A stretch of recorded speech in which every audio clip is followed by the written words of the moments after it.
What is up, everybody? You know what it is. Are You the One after show? So check it out. It's the season finale. It's the reunion show. Season 8 got the money. Season 8 got their perfect matches. And Season 8 are rock stars. Let's go. Let's get it. You're tuned in to AfterBuzz TV, the ESPN of TV talk. Now, let the buzz begin. Yes! It's here!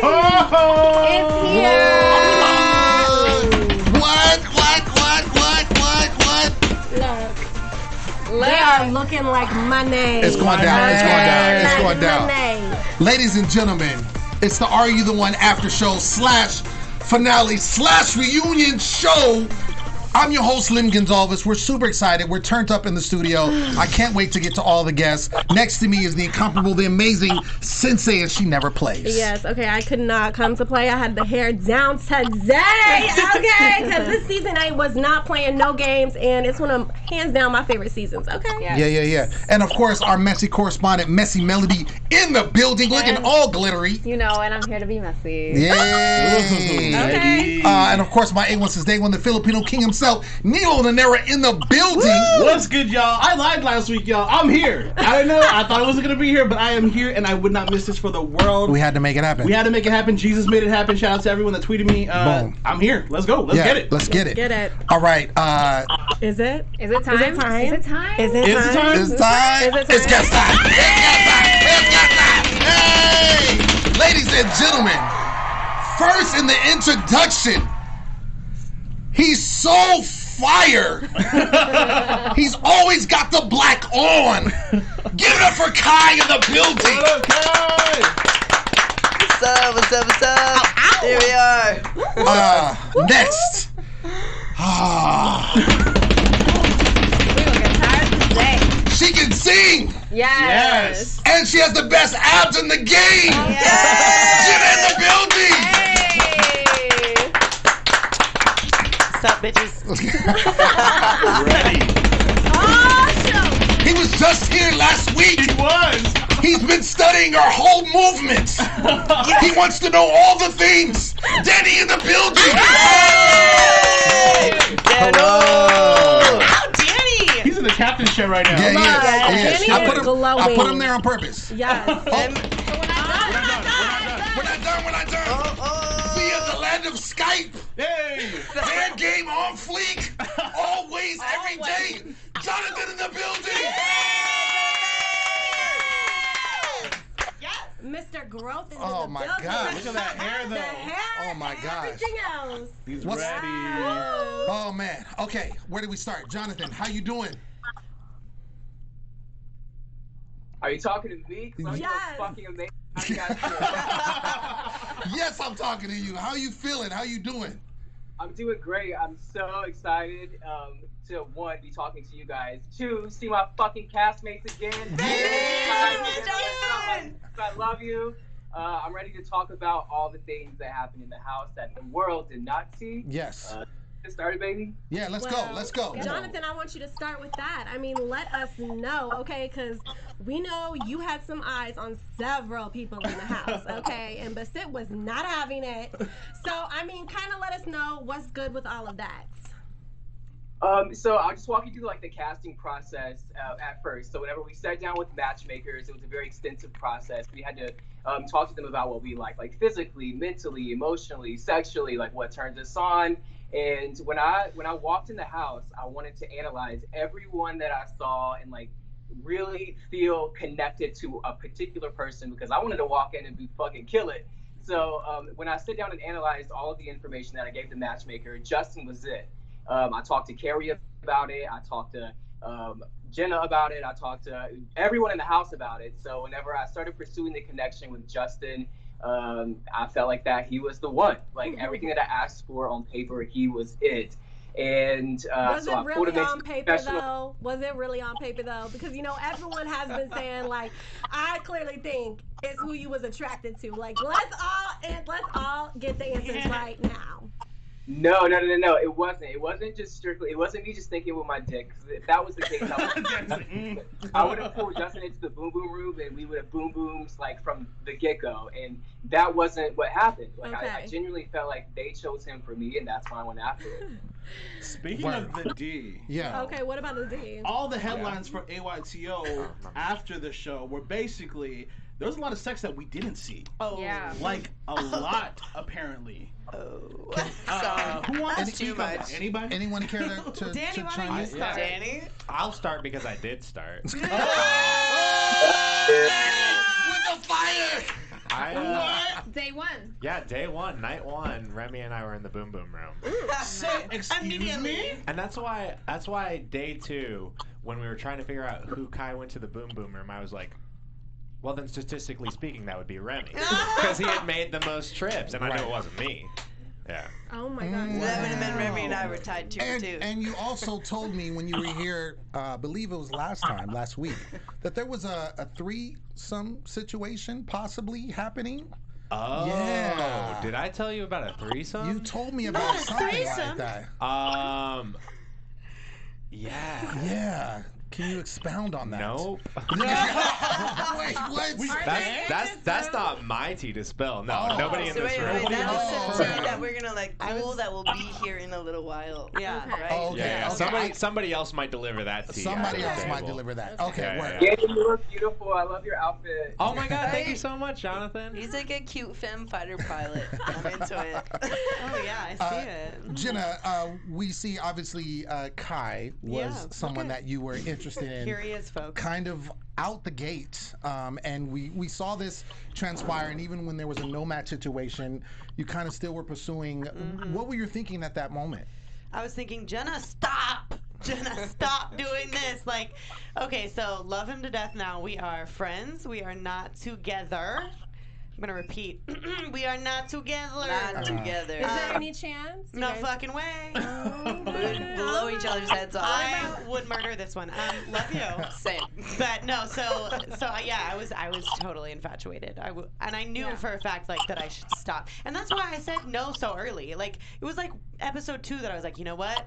We don't match. This isn't a possibility. Like we are too much like each other's exes. Like you are clearly manipulating me in this situation right now. Like fuck that. Clearly. Yeah. And I was so do y'all mad. see how much they're moving around in their chairs as they're I having this conversation? Is that anxiety? I Yes. do. There's some kind of anxiety. Sorry, I'll stop. What about watching it back? Kai, I know you saw Jenna did quite a few confessionals About where she me? talked about you being toxic and stuff. How did that feel? I mean, it didn't feel great. The thing is that Jenna actually said to me after filming, she goes, I don't know if you're going to be really happy about some of the things I said about you. And I looked at her and I was like, cool, because I didn't talk shit on you. Sweet. And there's a little part of me was like, I wish maybe I had said more of what I really felt. But, like, honestly, at the end of the day, it's okay. And her and I have talked all of our issues out, and we both totally agree. We do not go together. Right. I was kind of fucked up at the time. I had some lessons to learn, and as much as I can sit here and be like, wow, this girl put me through the ringer, I'm, like, grateful for it. Like, I love you. I really, truly, like, the fact that this girl put me through so much shit and called me on my shit and was like, fuck you, you're doing this, you're not confronting your feelings, not calling your own shit out, like, I think it was the first time in my life where someone really like put me on the spot like that, and it absolutely had to do with like my need for validation and my like being an insecure asshole and that type of bullshit. And yeah, I mean, it's weird, but I'm like, Jenna rejecting me turned me into a better person. I So mean, you guys are clearly each other's types. I mean, have we seen y'all exes? Oh my God. Right? I'm just saying, but I mean, like physically, yes. okay. Physically, Mentally and emotionally, no. Right. It's a no-go, It's honey. alright. It's a no-go. Sorry. It's a co-star didn't say yes. No, co-star was like, you don't understand each other. Like, fuck, I wish I had apps in the house. God damn it. Maybe Pattern did. Who knows? Right. You know. I want to go back to Jonathan Yes. because we only get him for a short time. Yes, Jonathan, please. we saw your journey journey with Basit, and I want you to take us back to that because initially it seemed like it was something that you, someone that you were not interested in, but then of course over time the love grew and it turned into a blossom relationship. And can you take us back to that journey? Yeah, so I'll just walk you through like the whole thing really quick. So whenever I walked into the house, I saw Basit right away. Basit's very loud, very vocal, very present. And initially I was like scared of that because as I said in my initial interview entering the house, I was very like timid and shy and reserved and insecure. Like I'm just like a regular country boy that works like a country job. And, you know, I wasn't into all the glitz, glam, and fashion that Basit has to offer. However, I did have interest in like becoming like a musician and like doing things that Basit already does. And that's exactly what I told the matchmaker. So throughout the process of like being in the house, I saw all of those things that Basit possessed, and they slowly came out of me, as you saw like the queer prom. Every time you saw us out in like the ocean or by the pool or like on the fucking massage table, like giving the massages, you know, Basit just opened my mind to so many different things. And I think it had I not opened my mind and been willing to like want to learn, I would have never realized that Basit was my perfect match. And I do feel like we were put together for a reason. I do think the matchmaker did an amazing job. Out of everyone in the house, I sit back in my own house right now today and say, they got it right. Word. What was clap it up for that? Hey, Jonathan. Clap it up for that. It's just beautiful to see you walk in the house with one mindset and walk out with another. And it's not only just because of Basit, it's because of everyone else that was in the house. Like Justin was my perfect distraction. And Justin's doing things that made me realize I don't need to be with that person anymore. I met people like Kai, who is non-binary as well. And then I met people like Jenna, who's like super like sexually driven, but also goes after the left. I analyzed everybody, and I was like, you know, Basit is the one for me out of this situation. And I just was willing to learn, grow, become a part of Basit's life. And looking back, I'm like, they fucking got it right. And I just want to say, you know, one of my favorite moments, and you guys had some amazing parties in the house, but my favorite moment was, oh my gosh, you guys help me out with this. It was when queer prom? Was it the queer prom? Yeah, with the drag. Jonathan, take us back to this moment because this is really the moment when all of us fell in love with Jonathan and Basit. And and I just want to say your growth, you can see that you definitely are glowing so much more since you got with Basit. But yeah, take us back to this moment. So the queer prom was like, it was a crazy night for me. But one, I've never been to a prom. I didn't go to my high school prom. And again, I'm from a small town, small country boy. Like I didn't fit in where I came from. So whenever queer prom talk started happening, I got really shy and I like ran to the room, and I wasn't even going to participate in the queer prom from the jump.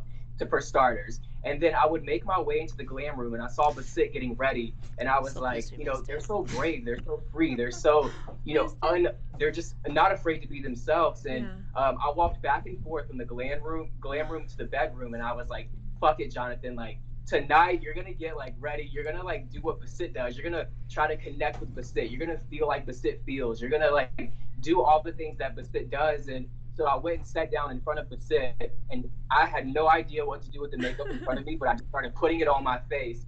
And Basit was, you know, trying to help me, and it just opened my eyes to the realization that we could be together. And as I was like putting on fucking eyelashes and eyeshadow and mascara and stuff that I don't ever do, I was like, this person accepts me. And you know, I've never been accepted. I've never been able to be free, and I felt like happy in that moment.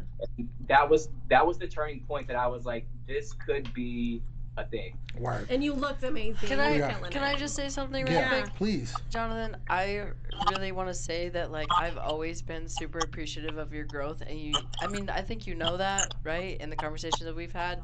And there was the queer prom that happened, right? And then there was also like a conversation that you and I had where we talked about like, you know, talking to gender fluid people about like attraction and like breaking that down and like why it may or may not like affect certain people. And I really just love that you were so willing to just have that conversation and be open to it. And like I watched that light bulb go off in your head, and then knowing that like right after we had that conversation, and then you did that incredible flower crown for Basit, and like I want to speak for Jonathan too. Like Jonathan not only did a flower crown like Jonathan wrote a poem. Oh, He really? memorized it. What? He recited. We were not allowed to have pen and paper, and Jonathan literally wrote a poem and memorized it and In recited blood. it to Basit and made the flower crown and that was all everything. of this. Wow. And it was like, I watched that just unfold and was like, wow, that is like the epitome of just like seeing someone as a human and being so Queer open to acceptance. it. Honestly. Yeah. Jonathan, we love you, baby. All right. All right, What's the real status? quick. Yeah. Can we get the status? Yeah, real quick before we let you go. Can you tell us what the status is between you and Basit? What the what is? The Status. Are y'all together or what? Come on, Jonathan. Well, what I will tell you is Basit and I have a very clear communication avenue. We talk all the time. Since filming the show, I have been to New York City. Okay. Twice. We are figuring our lives out. But I would say if you want to know if Basit and I are together or a couple or if we're pursuing a relationship outside of the house, keep an eye on us. Because we're definitely going to be giving you some juicy very soon. Triple So I would just say keep watching us. Okay, so you're going to give it to her today. No, That's what I'm give it saying. to her. So give us the tea. They're working towards it. There's a They're working YouTube towards video it. coming. Is that correct? The matchmakers got it right and just keep watching us. Okay, work. Okay, Work. okay. Watch on social, y'all. Give it up for Jonathan. Jonathan, we love you. Yeah. Thank you so much for joining us, Jonathan. Appreciate it. Thank you so much. Love you, boo. I hope we ask Basit that same question. We Because I think are. Basit We might are. spill more tea. Yeah. Oh yeah, the tea was not spilled. I feel like Yes. that's an impromptu Right. we're gonna have a YouTube video. So Right. we'll let you Keep know. it active, honey. All right, so I want to jump in because we do have a perfect match in the building. We do. Kai and Danny. Perfect match. Yes. Can we talk about this journey because this seemed like to us a long time coming. Yeah, Kai, you can start. Me to start? Yeah, I go mean, ahead. how's it Which been way? since after the house? You know, I mean, because you guys seemed pretty connected. Okay, wait. Before What? let's start. Yeah, I want to start at the People wanna beginning. talk, no, not even the beginning. 'Cause What? people want to talk about the tea. People want to get messy in Okay. here. Really quick. Oh, she's And it's ready been all for the over mess. the internet. What's up? We want to know what happened at the hotel that Danny was good upset God. with Kai. Oh. Right after the taping happened This and the one camera got shut messy. off. They know what we're talking about. Go ahead, Kai. Would you like to speak first, or Yeah, are you- sure. I mean, I'll only talk about what I know, which is what I was there for. And same. Yeah, Remy might have more to say. Even though it was Remy wasn't in the situation. It was Yeah. just me and Danny. I right from the final matchup ceremony, I had to go record some more interviews. Everything you saw of me in that yellow tank top, that is not my tank top. I did not want that tank top. But anyways, I was recording some more interviews, and then I got back to the hotel where everybody was hanging out much later than everybody else. And I got back, and we were arranged mostly by our perfect matches in the hotel rooms. So Kai and I were going to be sharing a room. Okay. And Kai wasn't there when I got back. He had left like some room numbers of different people. Well, yeah, and, because like, everybody was at the hotel before you were, and so we were all already like getting drunk in some of the rooms, but we weren't given our cell phones yet, and so I had taken a scrap of paper and wrote down all the room numbers so that you could find all of us. Yep. Yeah. And so I hung out in the room for a little while, and I tried to call the different rooms in order to figure out where everybody was, and I was having trouble like getting a hold of anybody. So then I just went down and went to the room that I thought people were going to be at, and nobody was in that room at the moment. And so I was walking around, and I ran into some people in the hallway, and Kai was there. Everybody was already turned, and I was like, oh, dang, I missed the party. I said, it wasn't fair. Like, yeah. you got pulled after we won, Danny, and I think it was like Paige too, something like that. But like, you and her got pulled like to do interviews, and you got pulled for like hours, and then we had already been back at the hotel like drinking, all of us. So it was like, that was why I wanted to leave you. But what's the? But what's the tea? Because what we saw on really Twitter, any and I'm pretty sure you know this, like Remy spilled a lot after the episode aired on Monday or whatnot, and he mentioned that you seemed to be upset and you went straight to your room instead of hanging out with everybody because there might have been something that happened. I went back to the room because I was gonna have to fly out the next day. Danny and I both had to fly out the next day, and everybody stayed for 2 more days. Okay. Did you two hook up at the hotel? Okay, so this is what really went fucking down. All right, Melody, here we go. Thank you. She's sitting on her chair now. So we did not fuck at the hotel. Okay. We did make out at the hotel. Okay. And what Remy was referring to was that he pulled me into the bathroom and was like, don't make out with Kai. And I was like, you're right, I shouldn't, but I'm drunk and we just won $750,000. We were all in the room together. Yeah, so it wasn't like negating any of my success and everyone was making out with each other. I made out with Justin, because, I was making out with everybody, but because when we left the house, I friend-zoned Kai. Like, hard. Okay. Oh, wow. So, I mean, like, I was butthurt for like a second. Yeah, he was a little mad. But like, really? It was kind of the situation where Remy is kind of trying to tell people like, oh, they were making out, they were hooking up. But no, we didn't fuck. Like, Kai was in a stressful situation. We made out a little bit. Everyone was making out. Right. We're gay, honey. Well, the thing is like with Danny, I mean, you and Kai seemed like you were gonna either try to work on things or build from it. I mean, from what we saw from that episode, you know, as soon as you guys found out you guys were a perfect match, I mean, it was an instant connection, and I didn't think it was going to like separate from that point. So, were you kind of looking to like kind of keep with that like reconnection and keep the moment like going at the hotel room? Like that would make sense. I was thinking, you know, Kai and I live in the same city. It would be cool if we could pursue a connection, and things were going well. But on the last night before the final matchup ceremony, Kai and I sat down and had a conversation, and Kai kind of broke up with me. Oh. So, I mean, were you doing it for the views, Kai? What's up?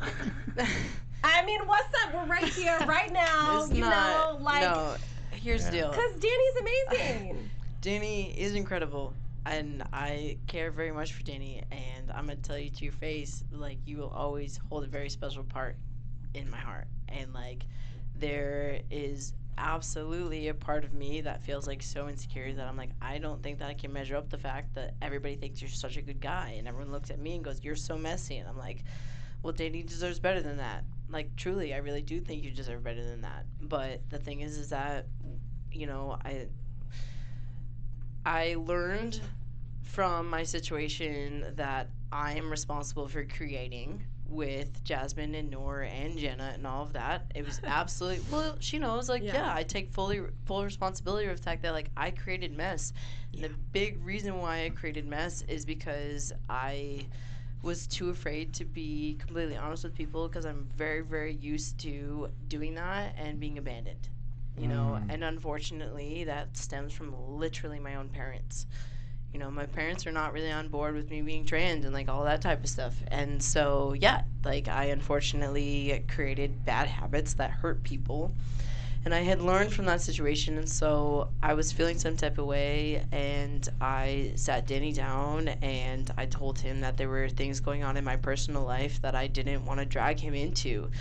And I know that Danny absolutely deserves the world, and I could not give him what he deserves, and I know that. 100%. So, Danny, that being said, how has love been since the show? What's going on with you? Oh, you know, I'm having a good time. Yeah. What was that, you know. Danny, how are those the one DMs? update? Are you having as much fun as me, Danny? I'm probably not having as much fun as Jenna. I don't know if anybody's having as much fun as Jenna. I love being single. But I'm having a good time. You know, I'm getting out there. I'm making friends. Look at that smile, though. He's doing good. Look at him, Danny. What do you think, you know, you took from the whole experience?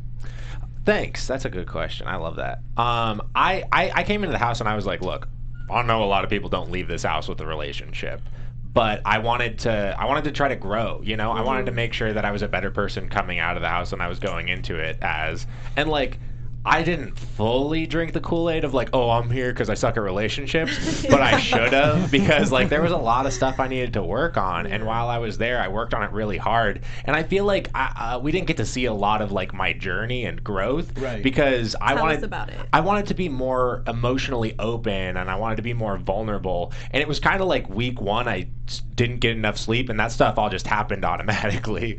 You know, like I couldn't help but be emotionally available, like I couldn't help but like cry several times in the Dr. Frankie meetings. Shout out to Dr. Frankie. It was so sad Dr. when Danny Frankie. cried. I want to say that like you and I did a really good job of articulating once we dissected why we're a perfect match and like saying it out loud to people, and that didn't get aired really specifically. I called it on like, week 2, just saying. Okay, cool. We know you thought you were right. Cool, but we realized that like I'm super emotional and you're a little bit closed off, but like so I was good for you to like bring out some of that emotion, and you were good to tame that in me, but like that wasn't like illustrated in the edit, in my personal opinion, and we had voiced it multiple times. So what else? The chat wants to know though. Yes. So like because you explained how you were feeling. How did you feel about that when you heard exactly what was going on? Especially it was towards the end. You guys just won the money. People are expecting you guys to try to start something, but you had a conversation beforehand. So I think the chat wants to know how you were feeling about that whole situation. Yeah. It definitely hurt my feelings, you know. I think we were both getting pretty invested. You know, Kai, something that I feel like I actually haven't articulated to you yet about that conversation that stuck with me was that, like, you know, if you want to break up with me because your life is a mess and you don't want to drag me into that sort of says to me, well, like, I guess you're not ready to stop being messy then, you know? Like that kind of says like I feel like you are emotionally responsible and like you don't let yourself get messy, and my life is so crazy, but I don't want to change that. Well, so I'm going to disagree with you on that. The point of not bringing you into my life was realizing that I had learned a lot from the experience and that my life was messy, and so I didn't want you on the journey of me fixing it. Does that make sense? Because when I came out of the house and I did a lot of fixing that I had to do all on my own in my personal life, and I was not in a place to be dating anybody at that time. Do you feel like maybe he should have said that? Like, I just don't want to date anyone at this point, you know, instead of making, I mean, because it does kind of sound like an excuse, Kai.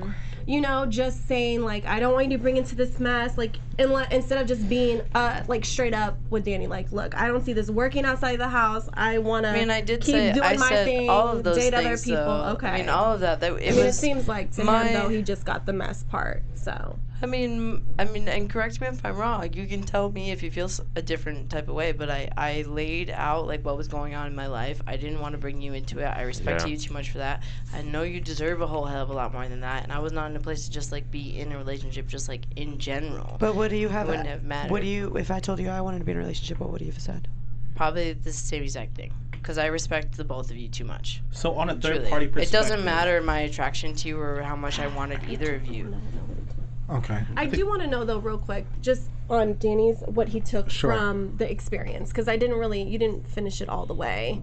What you took from being on the show and leaving with the experience you had. I want you to answer that, because I don't know. Yeah, I mean, it's kind of tough because we were put in this really extreme situation, and every day was a challenge and an opportunity to be working on ourselves and growing, because there was dramatic stuff going on all the time, and it was like, am I going to be vulnerable? Am I going to, like, let myself be open to this?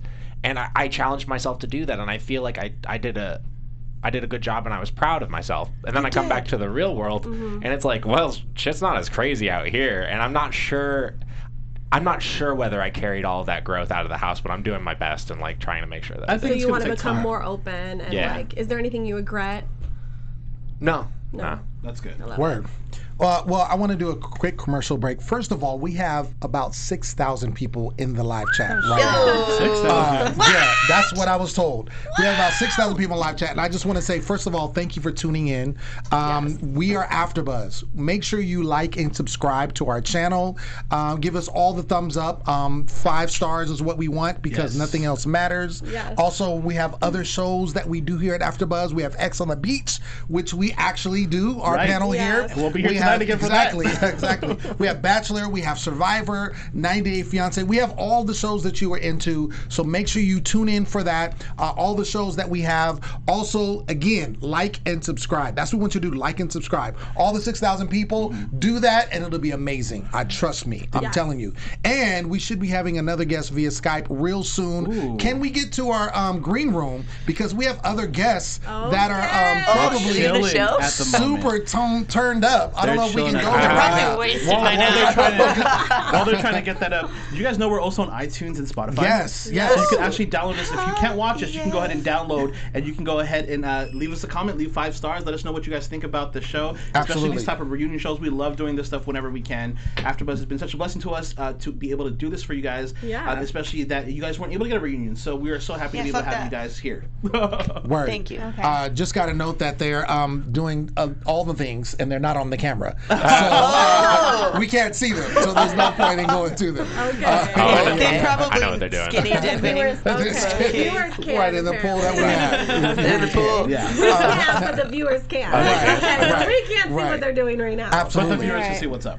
Oh, but they see what's up. Yes.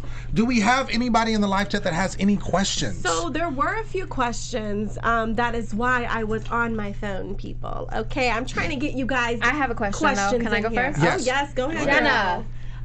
So word on the street, word on the blog, word everywhere is that you came onto the show and had just broken up with your boyfriend? Why is this? Damn it, Remy! Remy! Oh yes, I had just. Okay, so I got with somebody during the casting process of the show. Okay. It was serious. Oh, really? It was serious. Yeah, it was very serious. But I knew I was moving back to LA and he was in Portland and that we weren't going to make it work. Okay. So when I got the actual call for the show, I was really like, nobody thinks when they audition for a reality show that they're actually going to fucking get it. Right. Like, I was like, what? So when I flew out for the LA audition and I did the interview, I was like, wow, I just got it. Like, there's no doubt in my mind. I just nailed the interview. So I ended up talking to him and I was like, you know what? I'm moving back to LA very, very shortly. Anyway, and we I don't do long distance, like I don't know if this is really gonna work, and so I did break up with him before the show, and when I got back to the hotel, You told Kai. I told Kai. And Kai, And what was Kai the reaction? was angry Oh. with I me. just here's the deal. So Jenna did not have a boyfriend during the show, Right. so she was in the clear. The thing is that her and I were really close and had disclosed a lot of personal things to each other. And so I just felt hurt when she told me, you know, this guy that I referred to a couple times, that I referred to very casually, was actually my boyfriend and I have residual feelings and yada yada yada. So like that's about it. And so the thing is that I was only pissed off not even because she had a relationship prior to the show, it's just that like I mean, I'm talking about the girl that hammered honesty and she's like, you need to be honest. Be honest with people. You need to talk about Was things. I Da, da, da, da. No, and that's the thing, you weren't wrong, but you were slightly hypocritical. Wait, That's all. wait, though, because at the same time, like, you know, there's some things you can't say in I the couldn't Are You have the said One that. house, you know? Yeah, I like, couldn't have said that. I can't talk about all the bodies I've got in my backyard when I've got a bunch of, there's a bunch of cameras on me. Oh, not Shut up. No, No, I but couldn't here's the have deal. said We it. have a lot of downtime between filming, and I told you things about my life that like you should have said it, and like that's all. But here's the deal. We acknowledge that. I was butthurt at the time, but I get it, and like Because you came it to is what it Portland. is. Kai came to Portland immediately following the show, and I was living in Portland. Kai comes to Portland, stays with me in my house. And I stayed with a friend of mine. I stayed with you for one day. okay, you stayed with me the weekend. It would be 3 days. Does your girlfriend know this guy? No, they weren't together yet. They haven't even met yet. I hadn't met her yet. Yeah, but Kai comes to Portland, and We didn't do this was anything. like I think this was like the biggest excitement for me because I thought I wouldn't be able to. And in fact, like with what Remy said with the hotel and everything, it seems like I was just like had a weak backbone. I couldn't say no. But like the thing is, when Kai came to stay with me, I like did say no. But we immediately became like just friends, just friends. So nothing went down. Well, I was also still fucking my ex-boyfriend. Oh my God, Jenna, you should have So she been rejected me. Okay. Wow. Well, on that note, since you guys are in the building, we do have Tom Deschanel wants to know: was the rain real in your all's makeup? Yes, It was she real. was real as fuck. It makes me so upset when people say it's scripted. I'm like, unfortunately / fortunately, thing got that rained out. entire thing was completely real. No, it got rained out. The day got rained out. We had to film the rest of the day the next day. All of it. When we ran off the set, the producers looked at me and Jenna and were like, What the hell? fuck? They were like, No. That was rehearse the that, gods like, trying to and we were shit like, on you no. guys to stop you from this That- shit. If you know anything about Fantastic. Hawaii, it does randomly rain, like whenever it's fucked. So Okay. Yeah, got Hawaii's it. like that. It was Yeah. No, yeah, it was sexy.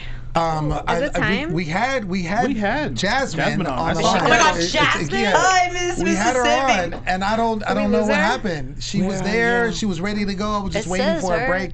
I know I it says know her it says name. her. It says her name Says her there. name. Trying to connect to Jasmine right now. Okay, Okay. perfect. Oh my God. Tight. Yes. yeah, I hope so.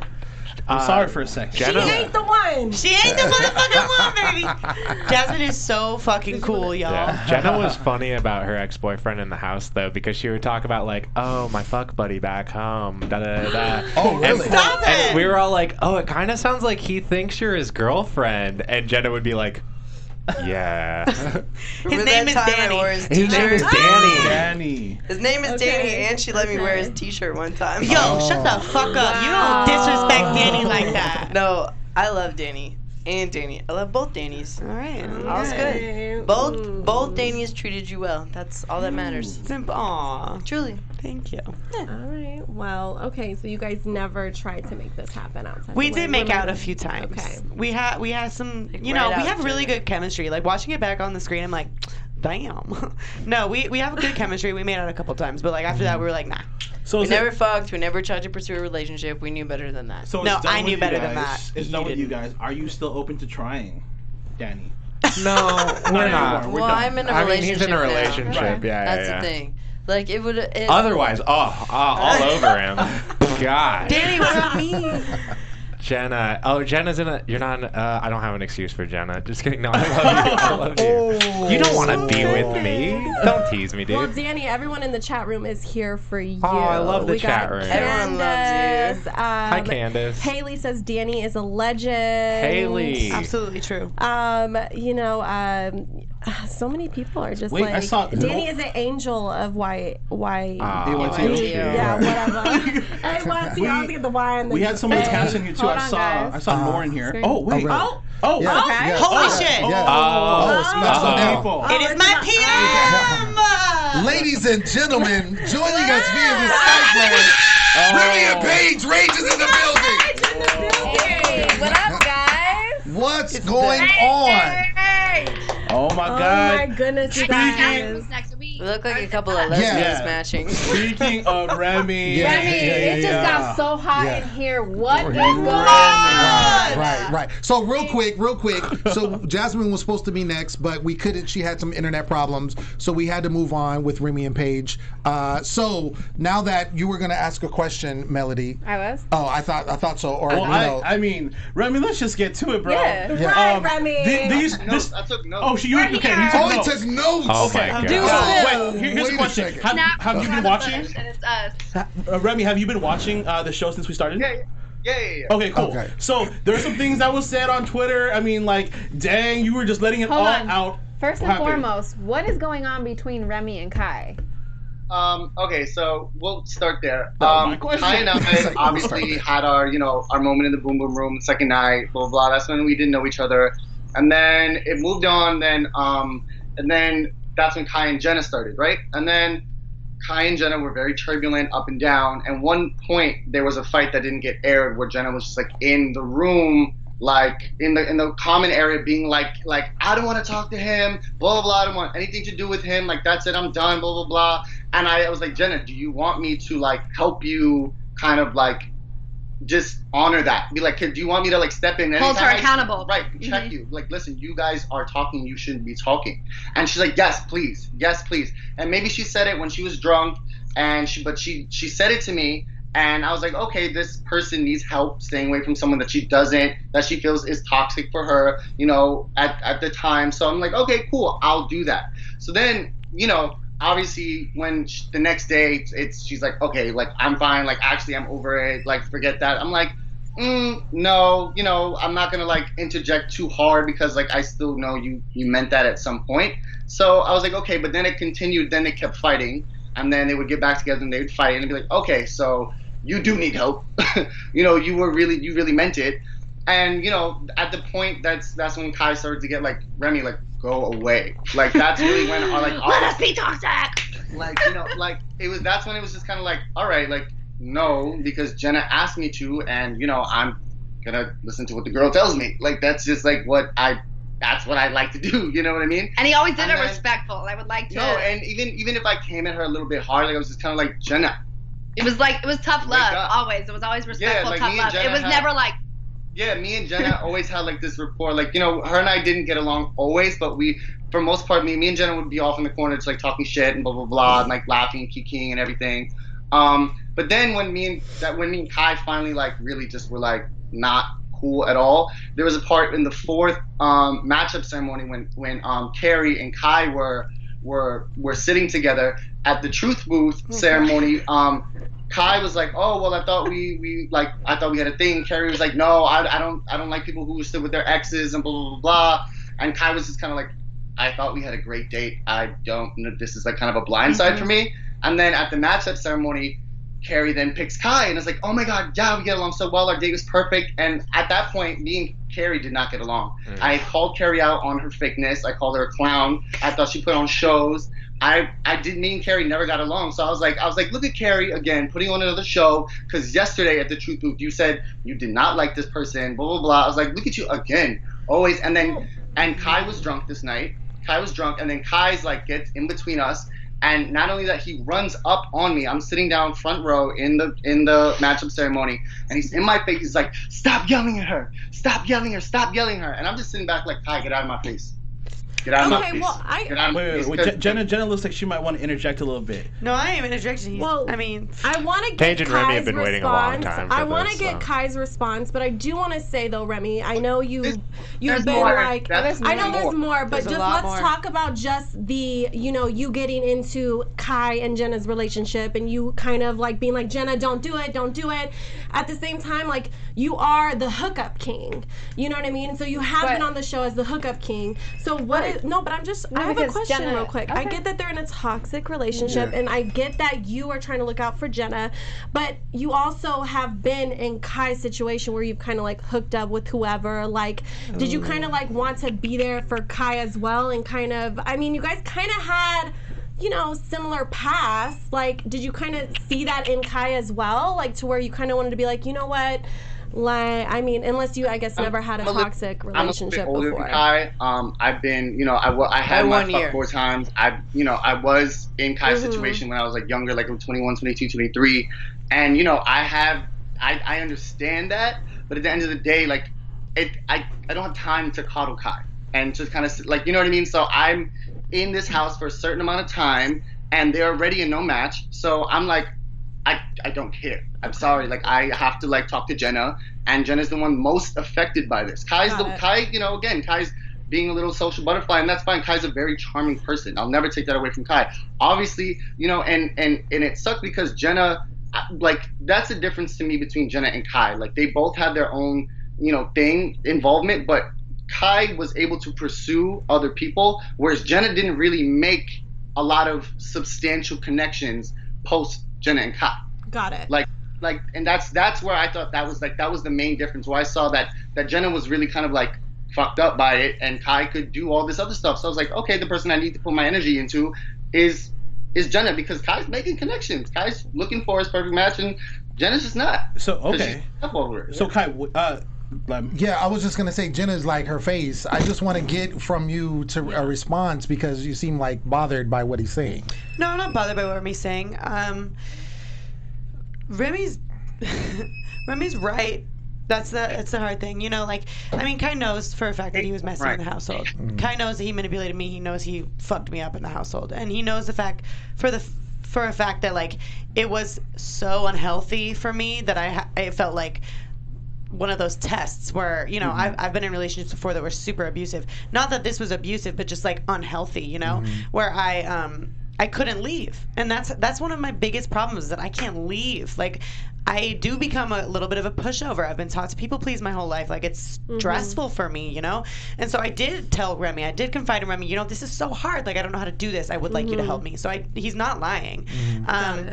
And he definitely helped me. Sometimes it was too hard for me because I am an addict. So like this is one of those things I'm addicted to, you know? So like when I would be like hardcore obsessed with Kai and Remy would come at me, sometimes I would cry to the producers or something, But at the end of the day, Remy was trying to be there for me, and I do think that Kai learned a lot from the way that the whole thing went down. So like I'm not faulting either of these people. I think that Remy was being there for me, and I think that Kai learned a lot from it. And do I think that he treated me wrong? Absolutely yes. And he knows that too, Like, so really I'm not faulting either of these people right now. Yeah, I'm not faulting either of these people right now, but I do appreciate Remy for what he did for me in the house, and I respect him for the fact that he didn't just fuck me up. Like, he was just, he was actually being kind and there for me. He was like, you know what, Jenna, like, I understand that you're struggling, and that's something that I want to help you with, and not just, oh, wow, stop fucking your no match. You're dumb. It's not like that. It's like, wow, you're struggling. I want to help you. And that I respect. And that's I'm fully aware that, like, I'm a harsh person. I come off very strong. That's just the New York in me. I'm just like, yo, what are you doing? Like, what? And I'm sensitive as fuck. And I'm not used to dealing with people as sensitive as Jenna. And I had multiple times been like, you know what, like, I'm sorry, like, I shouldn't have yelled at you, like, you know what I mean? Like, I would, like, yell at people from a healthy distance. I never got in any like woman's face like that. I always was like, if I'm gonna yell at somebody, I'm gonna be like across the room being like, and you were across the room being like, hello! You thought you were your asshole. You thought with your dick. I want to quick, go ahead, finish up, Remy. So I admit to sometimes being a little too harsh on Jenna, and especially like now, just like even just having a text conversation with her today, being like, okay, I have to remember that Jenna is a delicate, person. She's strong, but she's sensitive, and I wasn't as sensitive to that as I could have or should have been. Got it. I love you, Remy. So Paige, I want to give you a chance to speak because obviously you all are in a relationship. So shout out to that. Look at the matching. The matching shirts and chains. Right, I see it. So adorable. It's super adorable. Oh, look at that. Yeah. So Paige, with you, you had a definitely, like everyone, had a journey in the household. But how did you get to the point where Remy was like, that was it for you? Because we know that Jenna's your perfect match, according to the matchmakers. But obviously, Remy's your guy. So how did that come about? Actually, after the no match, I realized I cared about him. I was like, he's really sad and like maybe hurting from this, and it made me really sad. And I was like, oh shit, I really, really care. And that night, it was just the release of the pressure of being a match or not a match. Allowed me to open up. Allowed me to like open up and feel more comfortable around him. So I took like 4 shots in a row. And we just were like flirting the entire night. We were back in the closet, like hiding from the cameraman, like. Yeah, we spent. That's the thing they didn't show. They didn't show like after, like we spent the whole night in the closet, just kind of like holding each other, just kind of like. Let me go on, baby. Sorry. So boom, what actually happened was when Jenna and I love her, when we found each other were each other's perfect match. It was on deductive reasoning. So we're kind of like, oh my god, it was right when Remy and I started to connect. And I was kind of like, hey, like, Remy and I were planning on going to the Boom Boom room tonight. Are you cool with that? And she was like, yeah, go ahead. And so we went and we just started, like, we were hooking up just about every night. And then we kind of had, like, it was funny because we hooked up before that night, though. We hooked up before that night. Oh, my God, that's right. He crawled over to my corner. No, you guys fucked in the room with all of us. Oh, my God. I need to speak. Yeah, go ahead. I need to speak because I just wanted to fucking sleep, dude. And there were 3.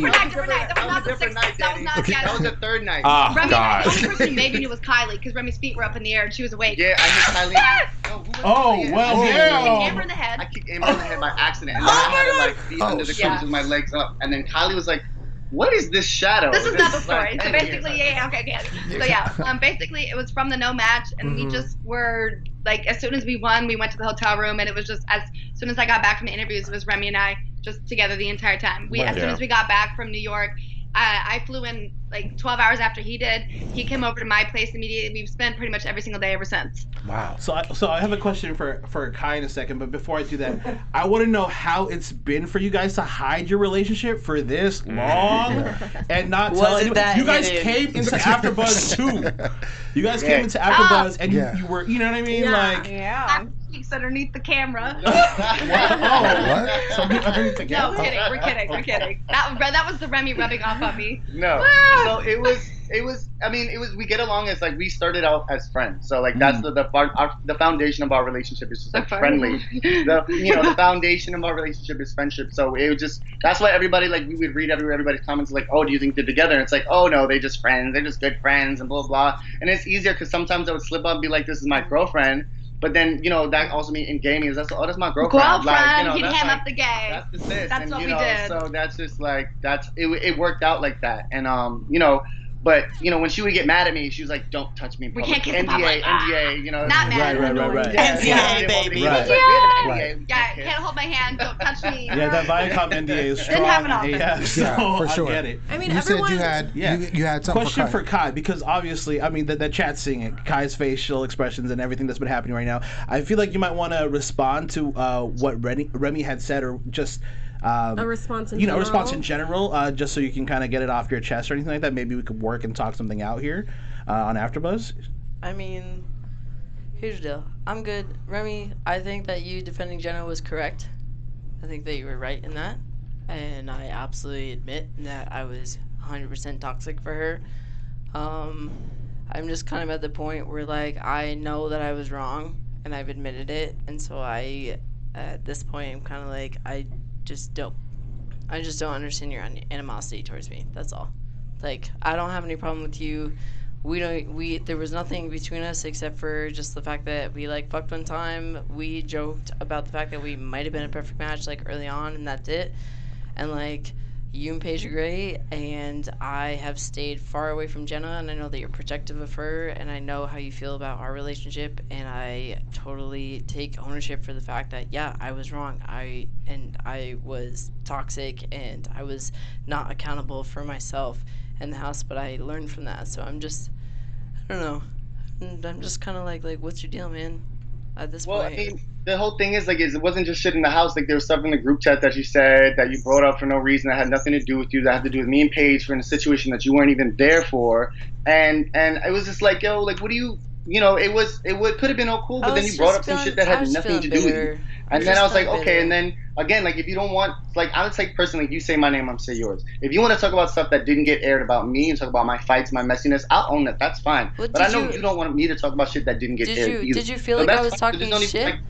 I didn't feel like I was talking shit on you. Like, you were very open about the fact you're like, I'm going to talk about anything, like, yada, yada, yada. And, like, I apologize if you feel like I was talking shit on you, but I didn't think that that's what I was doing. I was just talking, like, very candidly about the house. That's it. Like, I didn't think that I was bad-mouthing you. And if you feel that way, I apologize. I really, truly do. Because I really don't feel like I was bad-mouthing you. Like, you're Mr. Like, I'm New Yorker, I'm tough guy, I'm me, I do that. And, like, I like that about you very much, truly. And so my, like, shooting the shit and being candid about you, I mean, you can know and everyone can go back to it. Like, I didn't think that I was talking shit on you. But if that's the way that you took it, I do apologize because I didn't think that it was coming off that way. Are we talking about Tyler's podcast? Yeah. Plug yeah. Tyler Cologne. But I just said that there were fights that happened, but like I didn't think that I was bad mouthing you. And if you took it that way, like then I apologize because really, truly, you're Mr. Tough Skin. You know, you take your shit, and Remy don't even cry in the shower. And Jenna and I went live yesterday, and I said at the beginning, and I said at the end, I was like, I love our fucking queer family, and I was like, I don't give a shit if Remy hates me, I still like him. And like Remy, it's weird to me that like you hate me so much, but like I still like you. I like you a lot, and I still think you're cute as fuck, and like, still, like, all the things, I don't want to feed into your ego. Fuck your huge ass ego. Fuck your ego. Kai, he's taken. He's taken. I know, Paige Remy, can I please unicorn? Can I please unicorn? Seriously, like, straight up. I fucks with you, Remy, so I'm just like, what's your deal, man? Like, at this point, I'm like, truly, if I did something to truly offend you, please let me apologize at this point. Like, I really don't want to have bad blood. I actually truly do like you as a person. I'm not bullshitting you. And like we're past the filming. I have no reason to tell you that I like you. Yeah.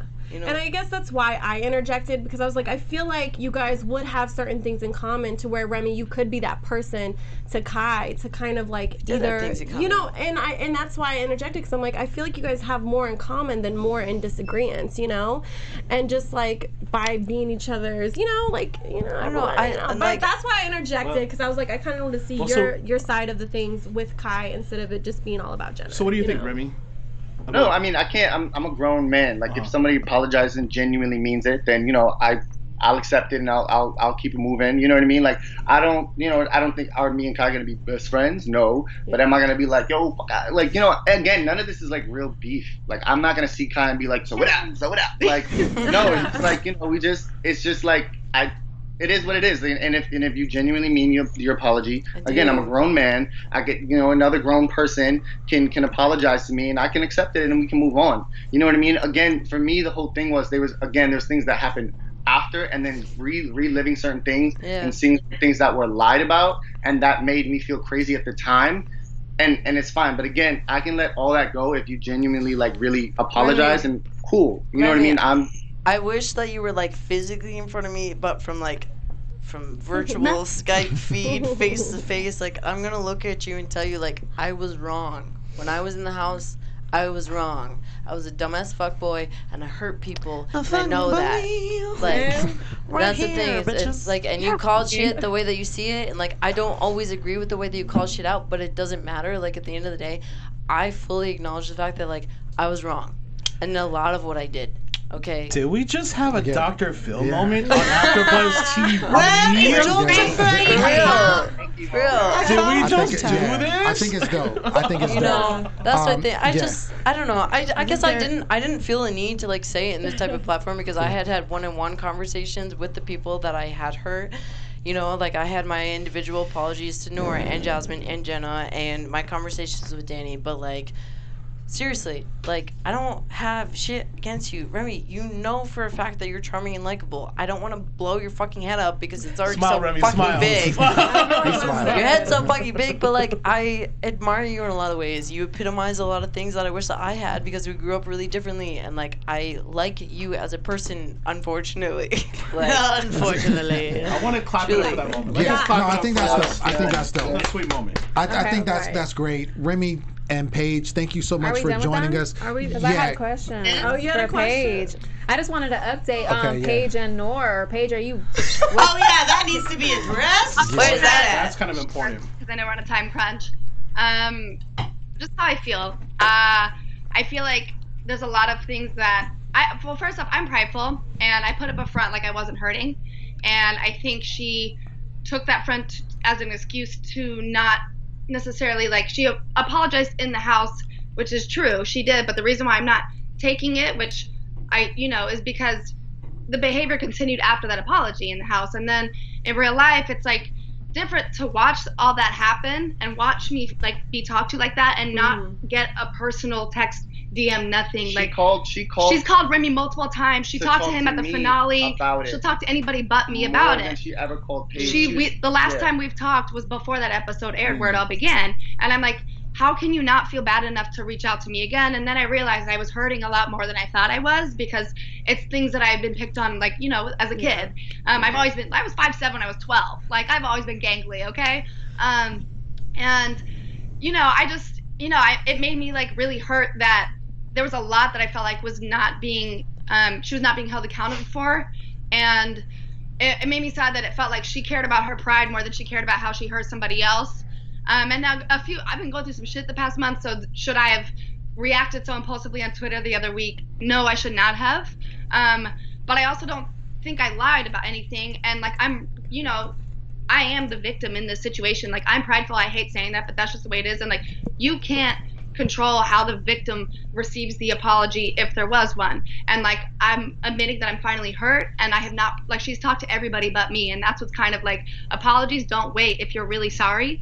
You know, you don't tell somebody, oh, I'm going to wait for it all to cool off. And so, I don't know, it's like, I still obviously want the best for her and stuff. Like, I'll never be like, oh, I hope they cry, you know, but I'm also like, I don't understand how you cannot reach out to me, but you'll talk to my boyfriend. Like, that's weird. That's so weird. Can I just say that, like, And I'm accepting that, you know what, I'm not going to get that, because even if I did, I don't know if I'd feel like it's genuine. And that's, you know what, like, that's just the way it is. It's been how many months since that's happened? Here I am. I'm just trying to live my happy little life with my happy little husband. Wow. Word. Okay. Well, again, we have to stop. We can talk forever. But shout out to Paige you guys. and Remy. Rage. Thank you so much for giving us the update. Yeah. It's my perfect match, baby. Yeah. Jenna's perfect match. Thank you so much. Appreciate I love it. you, perfect match. I love you, perfect match. Love you. Yay, Kai, hi, Kai. You're right. You're right, baby. You are right. I really do. All right, so thanks, guys. Yes, we're gonna get Jasmine on the line real quick, and then we're gonna rotate out because we have other guests to bring in the studio. But before we do that, you guys won that money. And yeah, we did. I get to pay off my student loan. There we go. I just think it's dope. So shout out to y'all for winning that money. Thank you. And speaking of money, Here Jasmine we go. is winning. What's up, Jasmine? Oh, baby girl, How you feeling? Mississippi.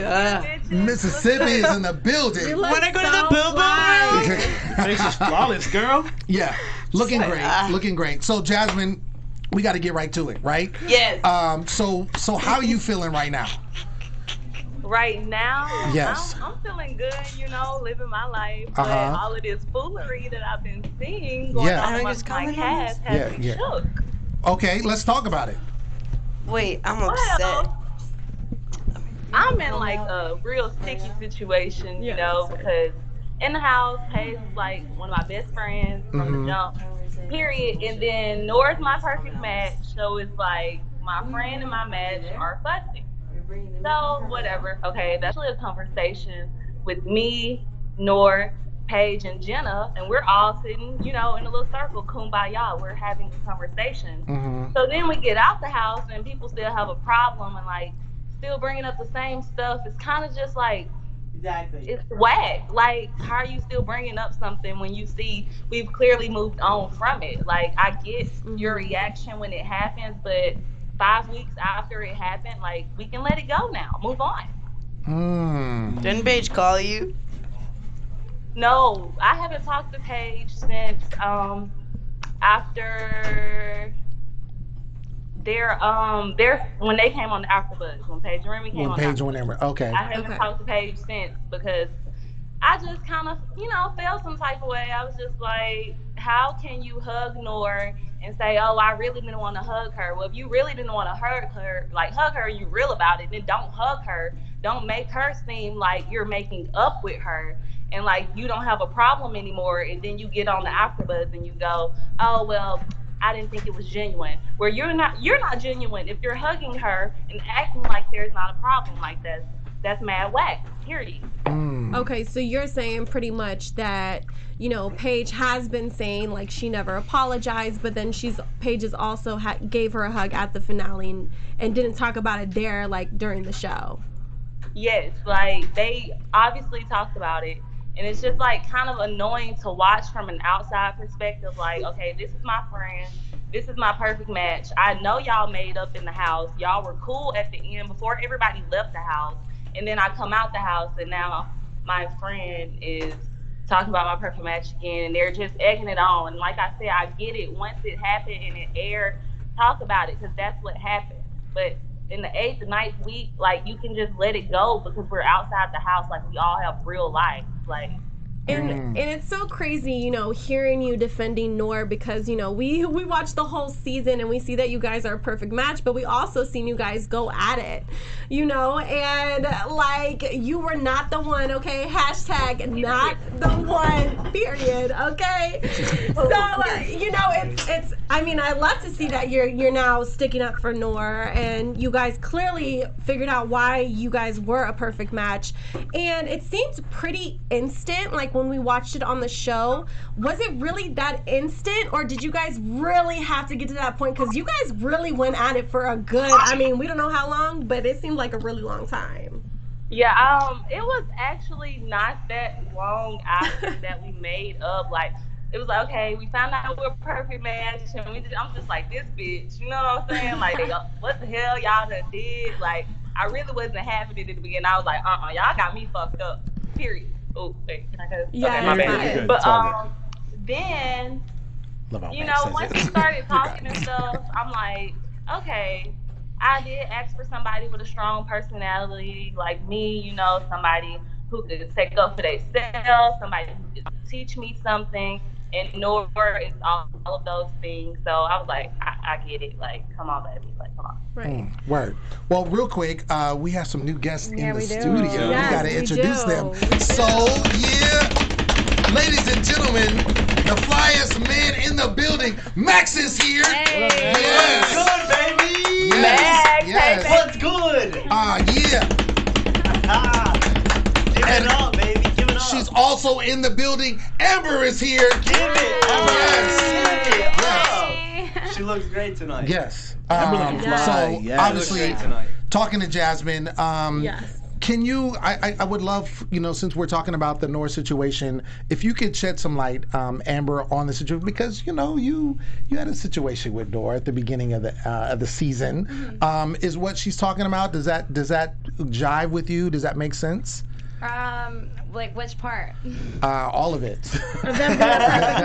Okay, listen. At the end of the day, I'm gonna be real and keep it honest. Like, I have a relationship with Nour and I have a friendship with Paige. And yes, Nour did bully Paige in the house for some time. Like, the whole time Nour and I were together, yes, like it happened. And you know, the helicopter date that we had, that was, you know, the day, like, you know, Nour and Paige kind of like squashed their beef, but like didn't, like, they weren't like best of friends, you know. They still had tension, you know. Paige is still hurt, and like watching the show, I know, watching, like, Paige watching this, feelings came back, and like, you know, she's just acting out on Twitter and all that. So I kind of feel for both of them in a way. It's a really tough situation that I'm in because, you know, like, I have this relationship with Nour and I have a friendship with Paige, so it's really tough for me. You mean like relationship? Like, are y'all trying to like work things out since the house ended? No, but like, Nour was my strongest connection in the house. We were together for 5 weeks, you know, and I value that relationship, and her and I connected in a way that I didn't connect with anybody else in the house. So I take that into, like, you know, consideration, and I don't want to be put in the middle at all. So that's why I stay, like, I don't go on Nour's side, I don't go on Paige's side, because I'm not about to take sides. Like, I'm not. Jasmine, how do you feel about that? You know, how have you and Nour tried to like work on things since after, you know, the show and being a perfect match?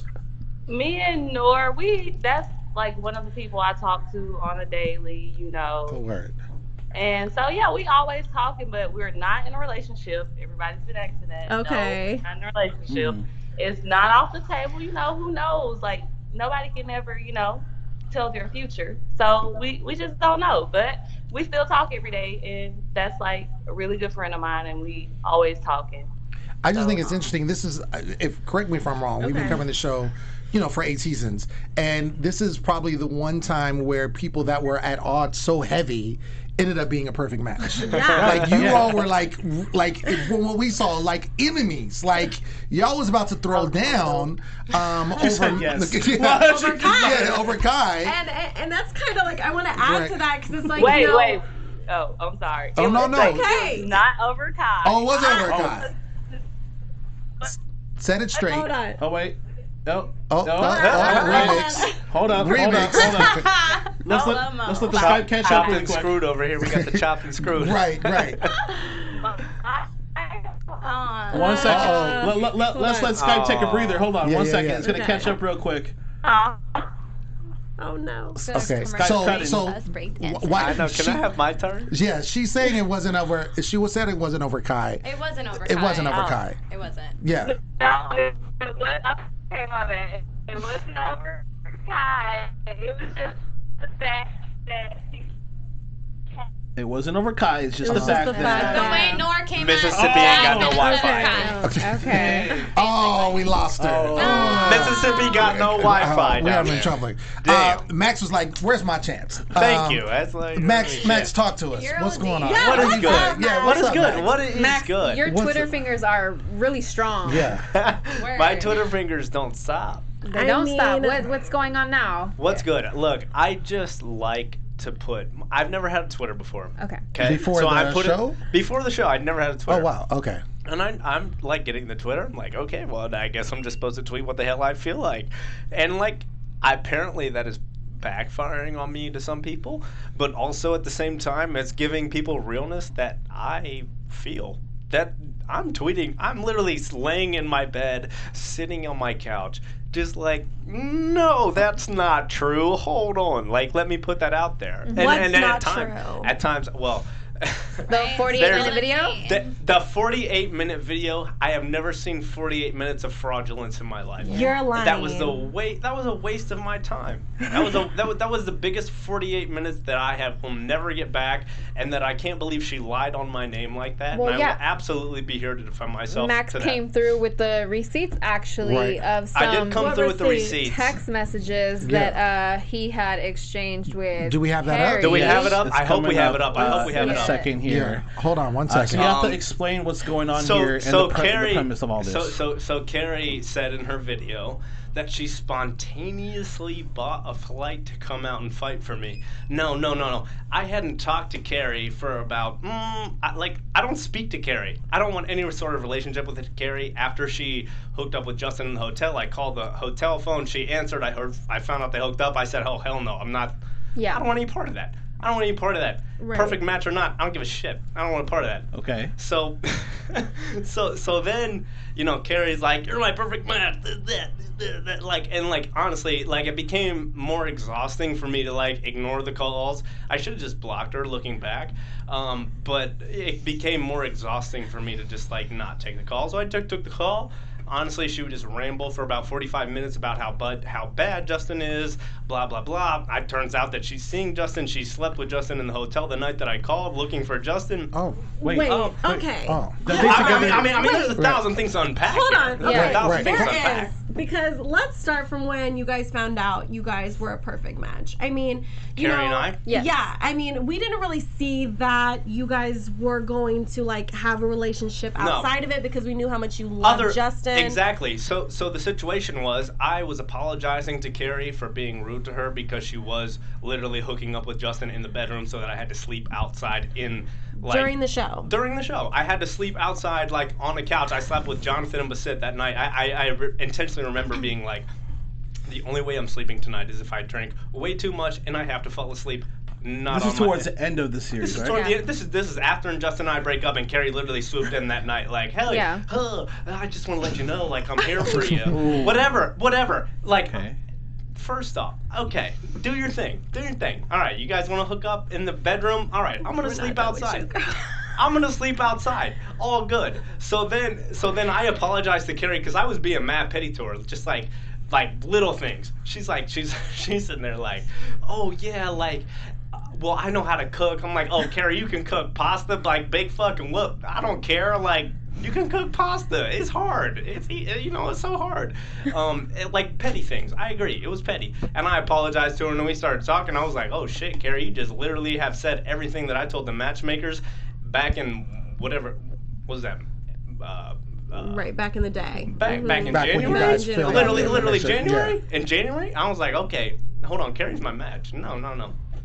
I have played this game. I have made a lifelong connection. I fell in love on the show. At this point, I knew what I was looking for. I knew what they were looking for. And Kari literally spewed it out to me. I said, no, Kari, stop speaking right now. You are my match. And that doesn't mean anything other than you are my match. That doesn't mean I am looking for something. That doesn't mean I am looking to date you. That doesn't mean I am looking to move out to Los Angeles and have my kids and have a surrogate. So you didn't say any of that. I didn't say any of that. That is fraudulent. So we have the receipts right here. Yeah. We have the screenshot. Okay. That I don't know if that's the right one. But that's her. That is her me saying I literally don't want nothing to do with you. There's another one on there where she said, look, I ignored her call. She She said right there, I was like, I don't want to talk right now. She said, I'm flying out to LA. My agency got me.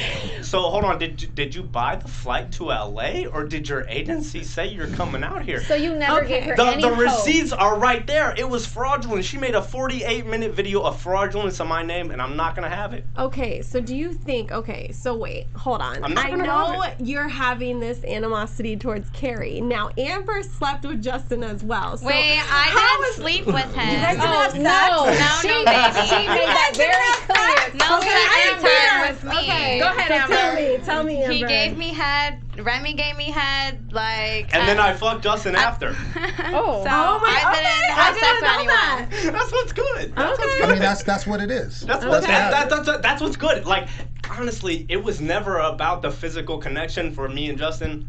It was about the emotional connection. Kari wanted that. Kari has pursued that, and literally, she said that she pursued that. She said she casually dated Justin, whatever the fuck that means. But at the end of the day, that's what pisses me off. It's like the emotional connection. I knew Amber didn't want none of that. Amber had the emotional connection right here. Yeah. Am I right, baby? Cause like Justin, Max, and I like. After Nour, like while I was with Nour as well, like I was also had a thing with Max. So when it was Justin and Nour in the beginning, it was Max and I. And after the no match, I was like, you chose Justin over me, so I'm gonna still pursue Max. And if you want to pursue me, still fine. But like, we'll get that trust built again. So Max and I had this amazing connection, and it blossomed into a friendship. But you know, the emotional connection was still there. So him being around Justin all the time, that's when I was like getting to know Justin, and I was with them all the time, and every time we'll have parties and drink, we'll all three make out. So I started developing like this attraction and lust for Justin, you know, and. But I already knew that was just. I already knew they just wanted to bang. Well, it wasn't no problem to me. Okay, I know. Well, it's clear that you guys did not bang. I did not know that tea, but I'm glad I know that tea now. Because, I mean, watching back and seeing that episode and seeing you and Justin connection, like, I was like, okay, Amber's about to pick Justin. Like, seriously, did I not that whole time at the after show, at Beaches, I was like, we were tripping. Oh my Because gosh. we were like, this is the decision that was going to make things happen. Because the Beaches reason was was, lit. Beaches was lit. it's like, Yes, it that finale was. was I lit. didn't see Kylie and Justin, and I think it's because they didn't really, I don't know, tell me if I'm wrong, I didn't see them talk as They much. They didn't have the physical connection Which that we Justin didn't brings to really talk everybody. at all. Right. We But- don't see it all. Yeah. Right. So We it don't was see it just all. crazy to see you end up, you know, picking Remy and everything like that, because I did see the connection with that. So it's just, I mean, this is just all A lot. so crazy. It's crazy. It's a lot. We got another guest, but before we get to our another guest that's on Skype, ladies and gentlemen, please like and subscribe. Also, share this video. Again, you guys are super late in the chat. We thank you so much. Again, like and subscribe. When I said like before, the likes doubled. Yeah, so Let's make sure go. you continue to do that. Share this video. this is Subscribe to our other content. And this is what we got going on. Next up, ladies and gentlemen, check it out. Brandon is here!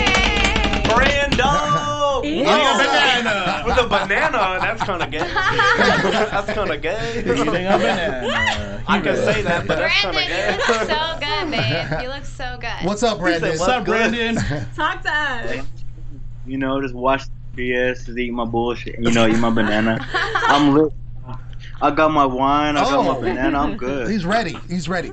Brandon, first off, I just want to ask, first thing is we didn't see a lot of you because obviously you did your job, right? You got your You PM. and Aasha got your PM right away, pretty quickly.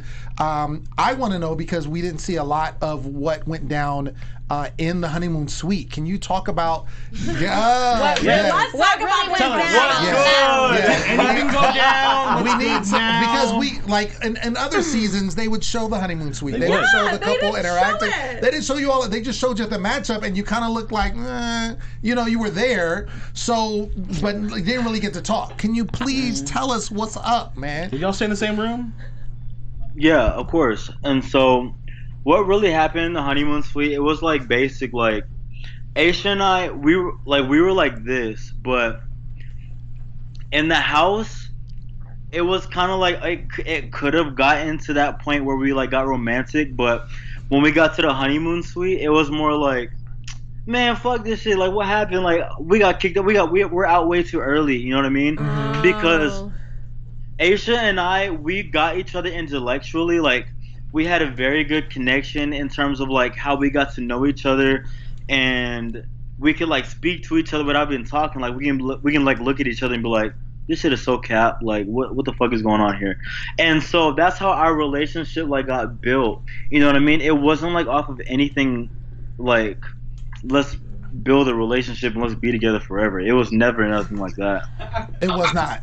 I mean, is that why, Messy, you're gonna spill the tea? I don't know what you're talking about. Oh, you didn't? No. Okay, Oh, well, a she lot of knows. fans, have been talking about this whole, like, you and Justin situation. That was one time y'all were all drunk. Snatch them wigs. Let us know. I got you. Okay, so we were hold on, wait, y'all. He's so cute, right? Isn't Brandon cute? So we were in the hotel, and this is no disrespect to Max either. So because I would have got with Max too. So I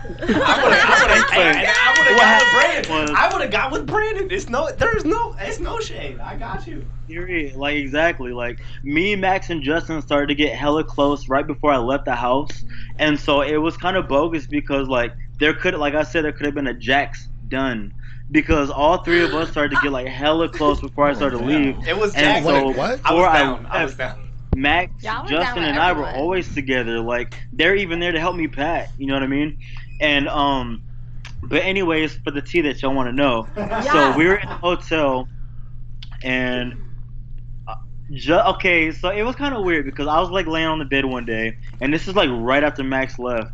I was like laying on the bed, Justin started like feeling up on me or whatever, and I was like, oh, okay, what's up, dude?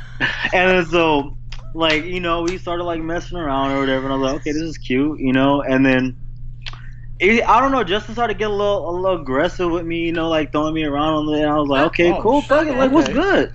And then next thing you know, I was like, bro, like, okay, I mean, I'm not trying to make a show, but if you want to go to the room, let's go.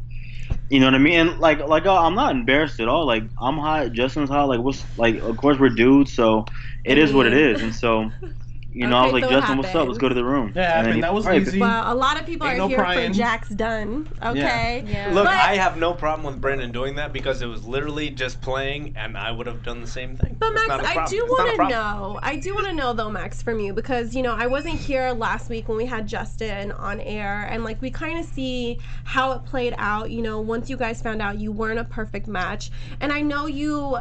I mean, do you still have feelings for Justin at this point? I mean, Justin and I will have a lifelong. I mean, we fell in love on a reality television show. We will have a lifelong, friendship, relationship, something there. But at the same time, like, can I physically love the guy that, like, who's hurt me multiple times, Right. who lives in New York? What's Absolutely great? not. Hold on, wait, pause, y'all. What's crazy is I was Max's life coach this entire Jax. And Brandon, Really? absolutely true. Yes. And that's just what I want. And Brandon, I love it because I just want to say, like, Max. And Brandon like, didn't hurt me at all by that. I literally laughed at that. I mean, and that's what I'm trying to get to is like, we've seen Justin do plenty of different actions, and I mean, it clearly did affect you, right? The ones that affected me were the emotional ones. Did Amber affect me? Not really, because I knew they just wanted to bang.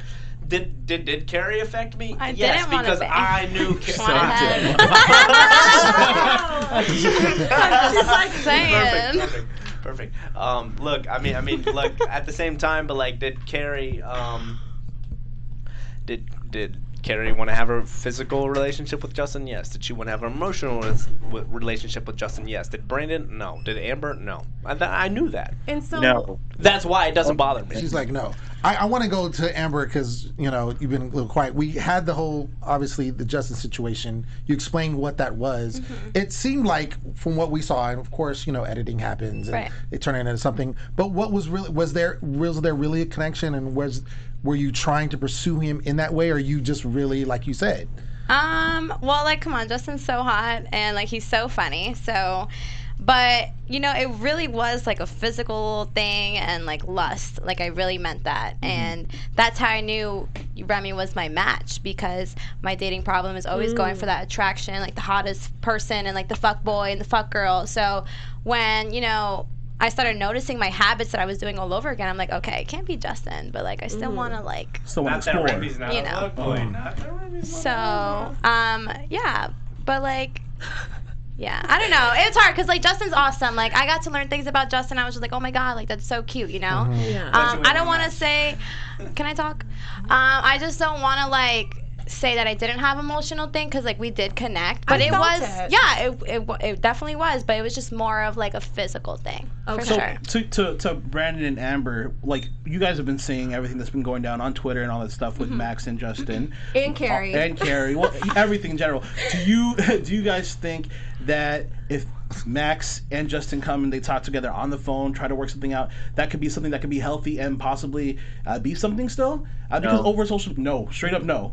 No on Brandon's part. What about you, Amber? I don't know. I feel like they haven't seen each other since the house, so it's hard to say. But I feel like if they do see each other, like it's something might like spark. Yes. No. But I do feel like no. You don't think so? I feel like No. Max deserves better. And I'm just going to say it out loud right now because, Max, I saw how much you pushed for y'all's relationship. I didn't see that from Justin. And, like, you have such a spark in you. And I think that was what Justin was for, was to create that spark for you. And I just see you moving on to something much better. Not that Justin isn't a great guy. I mean, hello, yes, he's handsome as hell. We all see it, you know? But for Max, no. You deserve better. You deserve someone who's going to love you as much as you're going to love them. And see, and that's, I'm just saying. And it's just I'm facts. gonna counter that because I think you guys take things two different ways. You react to how the breakup went totally different than how Justin went. He wanted to cut it off right away. You were still processing it at that time. You know what I mean? Like, Justin was experienced. That's what I'm saying. Wasn't not experienced. And that was Max's first guy. That's exact. No, when you're in a same-sex relationship, that first guy or girl that you're with, you go crazy over that person. So that's why Max was like that. Now that Max is educated on what the hell is gonna go on in a guy and guy relationship, Max ain't going back to that. Okay. Well, that's exactly okay. I fucking love Brandon. You see why that man was my life coach? He was more than my friend in that house. Listen, that's exactly what I'm saying because you guys were at two different points in your life. I didn't get to finish. You guys were at two different points in your life. This was fresh for you. He's experiencing that situation. So looking back at that and watching your reaction now, what have you learned? And I guess Brandon said it might not happen anymore. Jax might not be there anymore. No, I would have. What do you feel? I would have totally handled that situation a lot better. I mean, Brandon's completely right. And the whole time, while this was going on, Brandon was like letting me know, like, hey, you're going crazy. This is your first relationship. I'm letting you know. I just want to let you know it's gonna like Brandon was literally there the entire time as this was all happening, and everything he said has been completely true. Right. And I said it in front of both of them too. I was like, Max, this is your first relationship. You're going crazy. And Justin was like, I mean, are we gonna talk about? Go crazy. Hold on. Okay. Well, Brandon, we have to let you go. I know we could talk forever, but thank you so much for joining us, Brando! My God, I love you. I love you so much. And everyone, the fans love you, Brandon. They were like, Brandon, preach. Okay, Brandon. Like, we needed to see more of him during the show. I wish we did. The fans love you. Yeah. They love you. We love you. Word. And Thank we you love so you much. too. Thank you so much, Brandon. Thanks, Brandon. Appreciate it. I love you, baby boy. I have a quick question for you, Max, while we transition. Yeah. So, obviously, you know, you've talked about how you feel about Kari. Is there a reason why you don't have the same energy that you have for Kari that you have for like Justin or someone else that you were romantically involved with? Yeah, you know, Kari and I we really never got along. When we sat down and we had a conversation, I found out she was my match. Other than that, I never really wanted any sort of relationship with Kari, and that's the bottom line. That's it. That's Amber, it. can you attest to that? Like, Amber, do you know anything? Did you see anything? Did you hear anything? It's just hard because like Max and I have been the closest friends in the house. Outside the house, we hang out every week. So, you know, I hear Max's side all the time. I don't talk to Kari. I don't. We talk in the group chat. I see her tweets. I see her Instagram posts. That's really it. So to see Kari's video, 48-minute video, I'm not going to lie, it made me question a lot of things Max said. You know, I just don't see how 40 minutes, how she can lie within all of that. Very easily. I feel you. Very easily we've learned. Did you guys get along in the house at all? Carrie and I? Yeah. Yeah, for sure. We were fine. But did you ever have that sort of like, you guys were both like, hell no? Well, I knew she wasn't like my match. Like, we never were romantic Right. together. I just knew she was my friend. So that's how I knew. Like, I automatically crossed Carrie out of my like perfect match list Right. because we were never romantic. Right. Yeah. Yeah, go ahead. Max, you said that you guys never really got along. You never were feeling her like that. So how did she hurt you? How was she able to hurt you like that?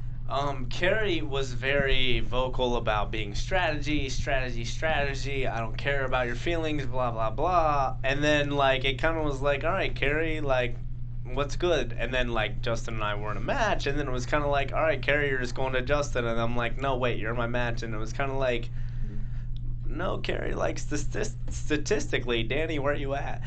Carrie, you're my match. And, like, I didn't know about the statistics at the time. I just knew what Carrie told me, and I was just like, nah, Carrie, like, you've literally said exactly what I told the matchmakers, and that's what's good. Sorry you can't be with Justin anymore. It ain't about jealousy. It's just about you literally told the matchmakers what I told you. It sucks for me, it sucks for you, but that's the way it is. Wait, Justin. Okay, because that episode that you were like, Carrie is my match. That's what it is. And I was like, yes, he's right. Like, Carrie is your match. And you seemed very genuine about it. You know, and it kind of did seem like, you know, you were a little open to kind of see, like, where it could kind of go, because genuinely you knew you were, like, fighting for her to be your perfect match. Was it just that, or I feel like there was something a little bit more there? I am fighting for $750,000. I had my heart ripped out and dragged on the fucking floor. I am fighting for $750,000. So now you're trying to get that paper. Right. There is no other reason for me to fight. I fell in love. I had my heart dragged on the floor. I made a lifelong connection, and that was a no match. Do you think that I'm literally here for anything else other than to find that money? And you made it clear to her. And I made it clear to her. I've made it clear to her since we left the house, at the house, since now. Since now. Since yesterday. Since today. I have literally told Carrie I want nothing to do with her. I'm sorry we sat with each other on week 10. We had to do what we had to do. You wanted more? I can't give that to you. I'm not interested. Okay. We actually have a special guest on the phone line. Caller, are you there? Caller on line 10. Caller on line 10. Caller, you there? Caller, I hope you're there. I hope you're there too. Is anyone there? Caller? Did we lose it? Maybe not at the moment. Oh, darn it. Dang. Because I was really excited for this caller. Right. Because it was Aasha. Aasha, where are you at, baby? We had her on the line. I wanted to, because we just had Brandon, so I wanted to get her point of view. Maybe we're able to pick her up a little bit later. Right. So we'll go on to our next Skype guest. But while that's happening, ladies and gentlemen, make sure you like and subscribe. Do all the things. Everybody in the live chat, do that now. I hope you're enjoying the show. Yes. How's the live chat is still The live popping. chat is popping. I can't even catch up with it. Everyone's waiting for Kylie. I think Nour was on our chat as well too. We had a couple yes. other people from the cast on the chat as well. So shout out to you guys for interacting with us and doing all that. You guys are going crazy in that chat. I can't keep up. Well, Zim wants to know, Max, this is actually quite interesting. Go ahead. Ask Max why he kissed Carrie then after the final matchup. Because it's the same time. There's cameras there. This is my match. Look, honest to God, I'll kiss anybody. Who the hell was that Monday? Who was there on Monday? I'll kiss anybody. Wait a minute. Look who we got on the street. On the street. On the street. Kylie has joined us. Kylie, what's up, Kylie? What's good, baby? On the street. Can you hear me? Yeah. Okay, good. How is everybody? Everybody's good. Where are you? Oh my God, is she beautiful or what? Is she beautiful or what? She's beautiful. She's look at her face. Coconuts, I love you, coconuts. I'm outside, y'all. No, it's all good. Real quick, since we do have Amber here, you guys had like one of the cutest love connections. Yes. That bed situation with the I guess chocolate. Wait, hold on. Yeah. 1 second. Let me go back. Y'all, I'm gonna go back. Hold on. Oh yeah. Okay. Hold on. I have bad service, but I was just in this spot. See, she's a busy woman, but she got us on the streets. But she said, "Hold on, let me come back for this though." Right. So while Because she's I got got some stuff I gotta say. Oh, okay. While she's getting situated. She's running. She's like, let's go, New York. I'm here. I can't. Y'all got me dead. Right. While she's getting situated, Amber, can you talk about the connection that you had with Kylie? Okay, so Kylie and I, it's really funny. Kylie and I in the beginning were like beefing. So they never showed that. So I automatically like. We Barely. It's really loud. It's loud in there, Kylie. I can hear you.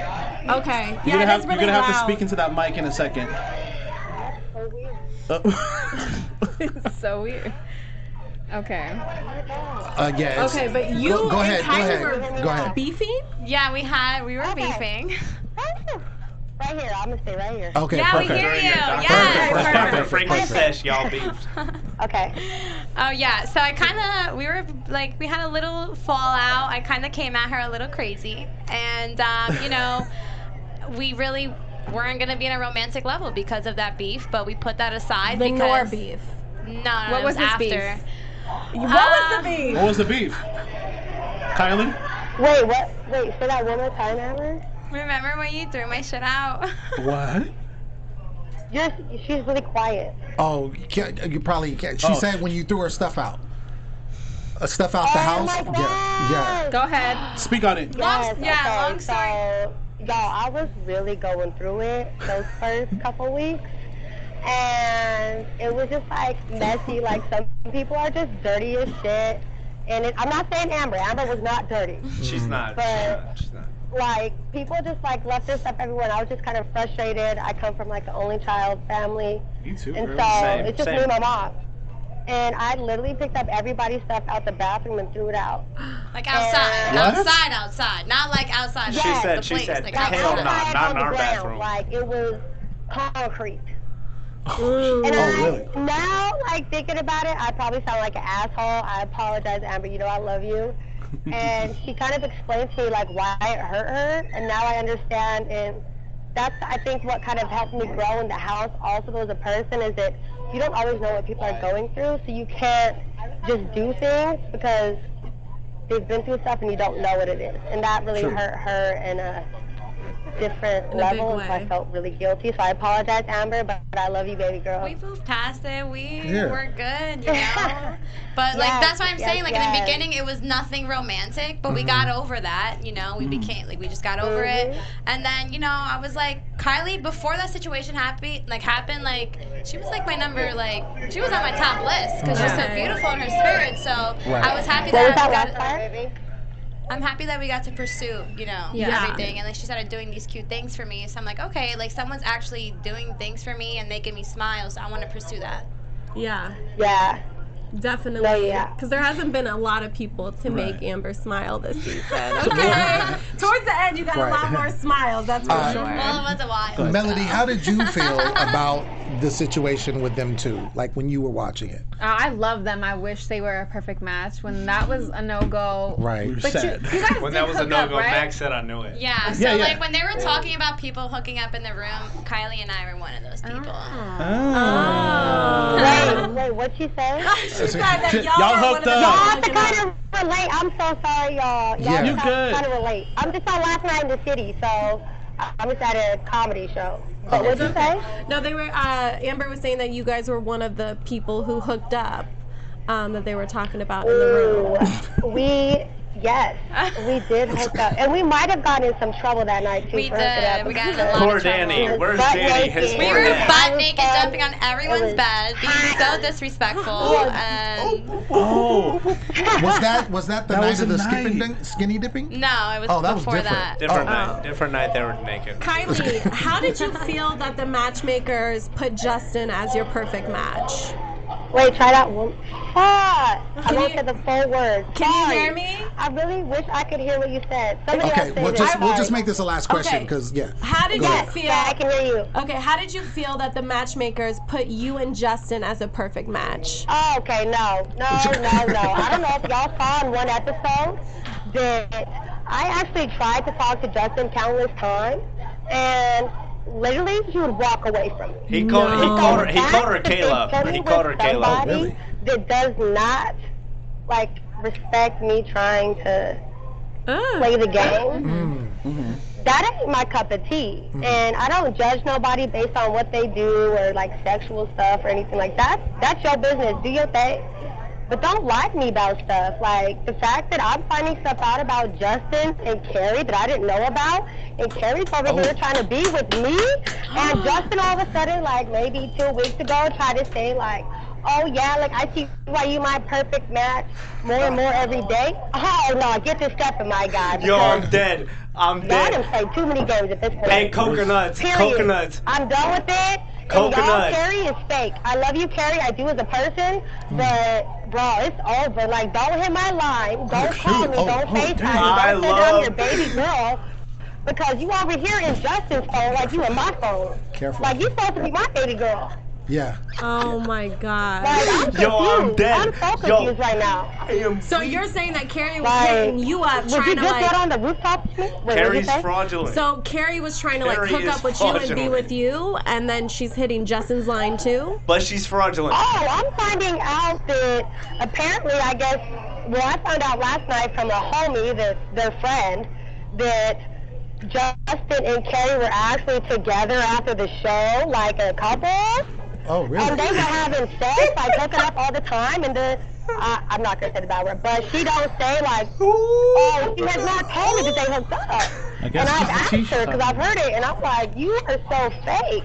Like, I'm tired of this fakeness. Like, I really do love you, Kari. I do as a person, But she's fraudulent. She's I just think we should just be friends at this point because I'm finding out She stuff I didn't is know. fraudulent. And I'm not mad about it, but it's like you're trying to have something with me and Justin. Oh Did you my say God. like you don't really mess with us? Fraudulent. Well, I definitely agree. I Fraudulent. feel like, you know, you and Justin, that was a random. I feel like a lot of people, a lot of viewers think it was pretty random that you and Justin, you know, because we saw a lot of moments with Kylie that we were hoping she was gonna, you know, With this one over here. find For sure, another. for sure. Kylie, Yeah. thank you so Kylie, much. love you. Thank you. Yes. For spilling the tea. Give it up for Thank you so Kylie. much. Thank you for joining us. Love you, Kylie. So beautiful. Coconuts, my girl. My girl. Where's the coconuts from? You got What's that reference? So Kylie and I shared a closet, and I saw her breasts multiple times. Oh. They were called coconuts. Oh. They were called coconuts. Okay. That's how she got it. She saw my dick multiple times. Okay. It was also You called nicknamed coconuts. her, We okay. were called coconuts. That's. Well, I didn't expect that from Kylie. No. Yo, So, yeah, But so- use Expect a that coming out? DLC that I think is fraudulent. I'm freaking out. Whoa. Fraudulent. We're gonna break the. Okay. I'm gonna knock everything over. I'm bringing it all down. Yeah. I mean, I do feel like I'm not surprised if Kari and Kylie talked after the show because they did have a connection during the show. Yeah. And so, yeah, I'm definitely not surprised about that. But I mean, yes, this whole Justin and Kari thing, I mean, we saw on the episode that she was really feeling Justin. I mean, we all saw it in the episode. Man, I didn't know it was going to be going down like this. So this is the tea she was talking about at the top. Fraudulence. Right. Wow. Grade A fraudulence. I mean, we need And- Kari wait, in here wait. to defend Didn't- herself. didn't- Kari, didn't if you Kari- are around, girl, Kari, get up in here. She I made a think 48-minute video your about how she wish loved me. has been granted. Mrs. Fraudulent! Wait a minute. Give it up for Mrs. Fraudulent! Come on, wait. Mrs. Fraudulent! Mrs. Fraudulent was good! Wait, chill out. I gotta give it up to that. Chill out. Hold on. We can't all talk at the same time. Hi, Nour. Yeah. Let me start with this. Go ahead, So Kari. situation with Kylie. Kylie cried after the truth booth with Amber and not me, and that's when I cut Kylie off. And Kylie also told the house she never thought we were a perfect match when I told the whole house we were a perfect match, and I felt like an idiot. That's why I pursued someone who liked me, not her.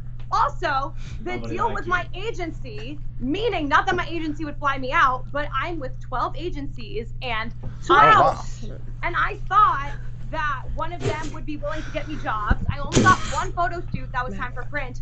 Oh, and also, we are such a perfect match because Max brought screenshots, and as a court advocate, I don't come empty-handed. Okay. So Go ahead. I have a binder. What's good, baby? Bring it, baby. Bring it. You ain't got no receipts. Kari, wait, You have Kari. no receipts. Kari, wait real quick. So we just got off the phone with. Hold on, Kari. In Max's screenshot, he left out Just let it go. Just let it go. in his live. She crazy. He said She he never crazy. told You me see what to I'm prove saying? anything. But on July 2nd, he said, okay, Kari, you prove to me you want to do this and I'll do it. It's actually highlighted right here. Hold on. No. That's about her. That's about her liking Jonathan's tweet. Okay, that's about her liking Jonathan's Hold on. Let her go. We'll give you a chance. We'll give you a chance. Number 2. No, stop. Max said he never led me on. Max said he never said anything to ever lead me on. I never did. After I never left did. LA, Justin I said so said, too. real talk, we're a power team and only gonna get stronger and I never want to lose that again, especially over a fuckboy. And Max goes, we aren't going anywhere. Also, Max said that he didn't realize that this bracelet was a perfect match bracelet, but the receipts show that I said, I'm watching your AfterBuzz and you're wearing my bracelet. And Max said, Because it matched my outfit. Because it matched my outfit. It matched my outfit. I ain't wearing it now because you've made it seem like a long distance shit. Because we both come with the fucking receipts. Also, the wedding situation. Fucking wedding situation. Talk about what you want to talk about manipulation, Max? Fraudulence. He says, I never want nothing to do with the wedding you invited me to, you gotta be kidding me. I said, I just wanted a date. I didn't care if Justin could come or not. And then he says, if you want any sort of relationship with me ever, he's not going. And that's right here. That's true. So you know what, Max? Lie on your fucking live. And you know what? My whole fucking 48 video was me talking about how Max is so great. And me wondering why I couldn't keep a stable relationship with my Max. And now I know the answer. Because I wanted nothing to do with you because you're crazy. And that's the fucking truth. Because I don't want nothing to do with you, crazy. Okay. I want nothing to do with you, crazy. Hey, Nour, you wild. Don't get involved, Nour. You defended me multiple times. Nour, come on, baby, come on. We can't talk about it. Chill We can't talk. Chill out. Binder. So shut the fuck up, Max. Okay. So hold on. Time out. Lem got the floor. Lem got the floor. Okay. Thank you, Kari, for bringing the binder of receipts. That was huge. I got it. Nour, since you're on the live, I want to basically give you a chance. Hi, Nour. Hey. Thanks for coming to the chat earlier. Obviously, you're there with Kari. I want to get your, opinion on the situation and whatever else that you can shed light on in your side. Yeah, babe, can I squeeze in? Okay. Please, thank you. Y'all know how I am. Y'all know I spit the truth. So in terms of the whole Kari and Max situation, at first, I was looking at that situation and I was confused. I was confused because in the house, Max seemed like by the end when he realized that Kari was his perfect match, he seemed like, okay, I'm trying to pursue Kari, you know what I mean? And then when he fucking said that, Max. And then after the house, after that whole shit happened, when we got out of the house, Max stayed trying to pursue Kari. And then he had some ongoing conversations with Justin. And then he had some ongoing conversations with Amber. And here's the thing about me. When I fucking say shit, I'm not trying to start shit. Dead ass. Like, I'm just spitting the truth. So when I find out this shit is happening, I'm a little confuzzled. I'm a little confused. Can I just say one thing? How many times Hold on. is there ever a crazy girl that thinks she's being led on, but she's just being called crazy? How many times? I think we've all been that girl at one point. We will let you talk. We will let you talk. Calm down. Okay. We will let you talk. Okay. So I want to give Max the floor, so you can rebut what they're saying, because it sounds like you feel like they're not telling the truth. breaks. Yeah, no, that's completely 110% fraudulent. Nour, baby, come on. Like, I've defended you 1,000 times. I have never wanted anything to do with Kari, and that has been completely true. Justin said that in his video. Amber, baby, you know that. Anyone on the fucking... Anyone in this cast knows that I have wanted nothing to do with Kari. I put it all in the group chat in the effect that Kari would make her own narrative. And this is exactly why. So that she would make her own narrative. Okay. I'm sorry. This is exactly why I did it, because she would make her own narrative. And she made a 48-minute video about her own narrative. I had 15 minutes to tell my story. That's all I need. Okay. I get that, but my thing is like, it doesn't seem like you came out and told her, hey Kari, I don't want to be with you, and then she shows the text message where it's saying like, if you want something to do with me, he's not going. Can you? So that's kind of giving her false hope. I mean, that's in the sense of, if you want to be friends with me, you're not going to take the guy that I'm talking to a fucking wedding. That's what it is. That's what it is. Why? Because that's my friend. No, because you literally said you casually dated him. You're fraudulent. You have tried to insert yourself in our relationship 1,000 fucking times. You're a wedge. You're fraudulent. You're a fraudulent wedge. Hold on. We're not going to get at each other. Hold on. Okay, I want to make this clear though real quick, Kari, because we just got off the line with Kylie, and she was saying that, she just realized that you were trying to pursue things with Justin and trying to pursue things with her. Now, is any of this, like, because she said, she was like, you know what, I'm just now finding out about Justin and Kari, and Kari's trying to talk to me, so what was your response to that? Right, fraudulent. Here's the thing with Kylie and Justin. So I had texted Kylie, because Kylie had texted me before the show even aired, before anything, and she said, listen, what's the deal with you and Justin? I'm hearing some shit, and I was straight up with her. I was like, hey, listen, like, it's nothing more than casual. We're not serious. It's great because we both don't want a commitment, and it's nice, and I was straight up with her.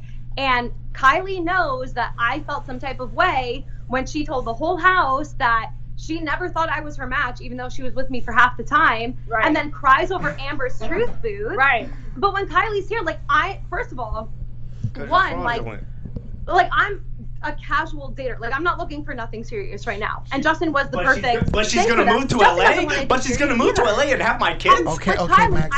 I was straight up with Kylie, and I dead ass texted Kylie, and I explained my situation with Justin 100%.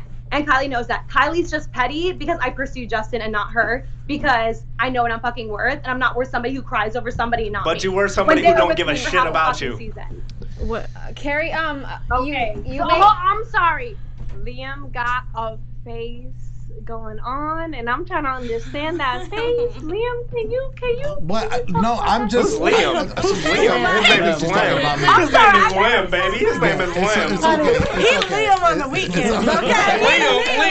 Liam is his fraudulent name like Kari. Liam is his fraudulent name like Kari. I'm just, so to answer your question, Nour, I'm just taking it all in, because obviously when you have two, it's just interesting when you have two vastly different stories. Yeah, so right. it's always hard. Like, usually when you see someone, it's like, okay, some truth, this is my opinion, but there's two conflicting stories. And like we were saying, Kylie was on the line earlier, and she was talking about you, and was basically about Kari, what I'm saying, and was basically disputing a lot of things that you said different. So I'm just, I'm sitting here just puzzled, because I don't know who's telling the truth. It's polar opposites. Yeah.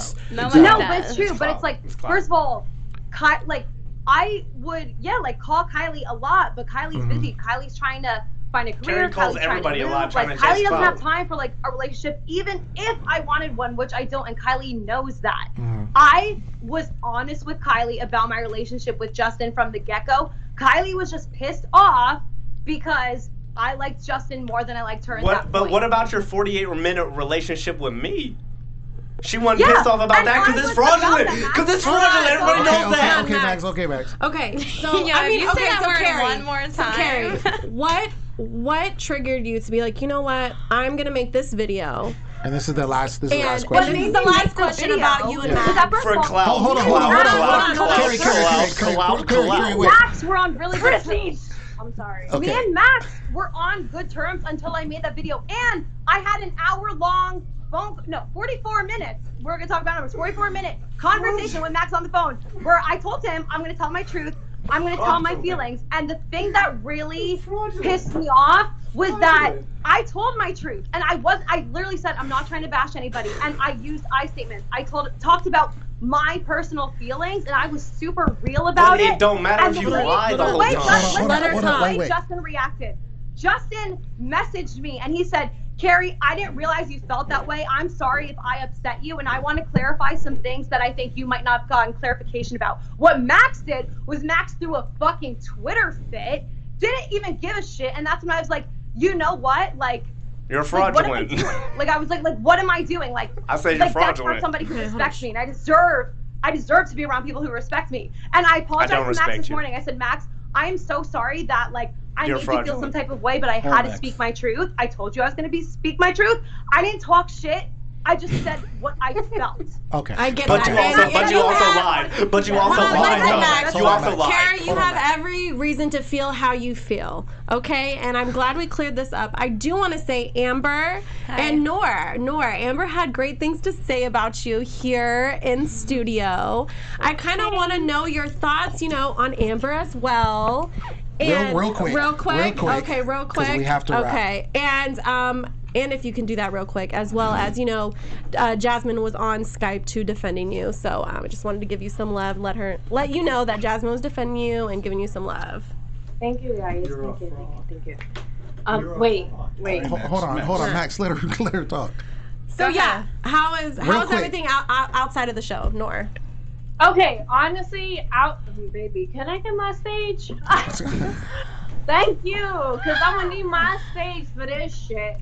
Honestly, on some real shit, like, I have a lot of love for Jasmine. Jasmine, although me and Jasmine had our altercation and literally almost fist fought, like, at the end of the day, me realizing who she really was, like, brought so much light to my life on some real shit. And like, every time I talk to her, every time I look at her, every time we engage in each other's conversation, like, I feel like I'm growing and I'm learning every single day. Amazing. So my conversations with Jasmine is just pure growth.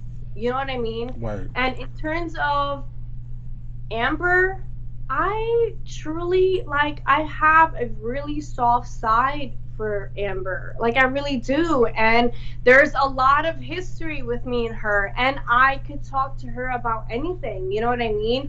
And there's a lot of drama that's been happening. There's a lot of caca that's been happening between me and Amber. A lot of opinions that's been brought up. But at the end of the day, I know where me and Amber stand. I know where me and Jasmine stand. So that's it. You know what I mean? Word. Okay. Word. All right. I love it. Man, well, thank you, Nour and Carrie, for being on the show. Thank you so much, Carrie. There you are. Thank you so much. Telling your truth. We appreciate it.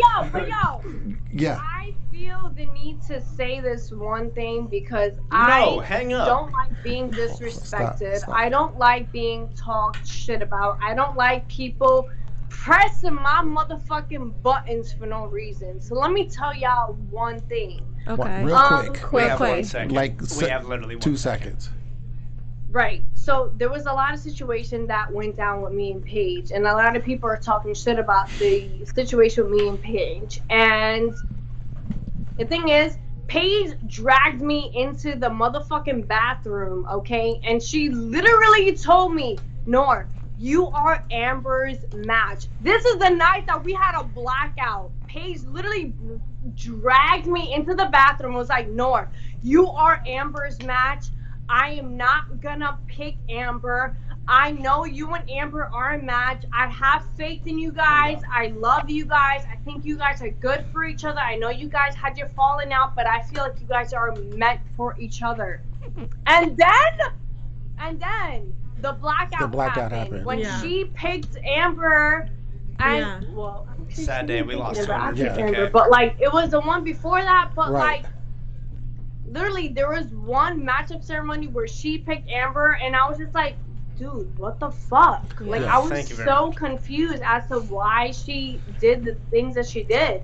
And yeah, I was just not okay with that. So that's why I continued my beef with her. I was just not okay with the way she went about the things that she did. It was like, So it was more than just Yeah. that. It We have was literally, more. we have literally 4 Well, minutes. just I mean, it just basically just shows where that come from. You just want to let us know where that came from on your side. On your side. No, I that's got you. literally like I Okay. I hate that people come at me like, where did this come from? Okay. Why are you being this way? And I'm just Right. like, yo, can I let you know like the gist of everything? Right. Can I let you know the foundation Okay. of where everything came about?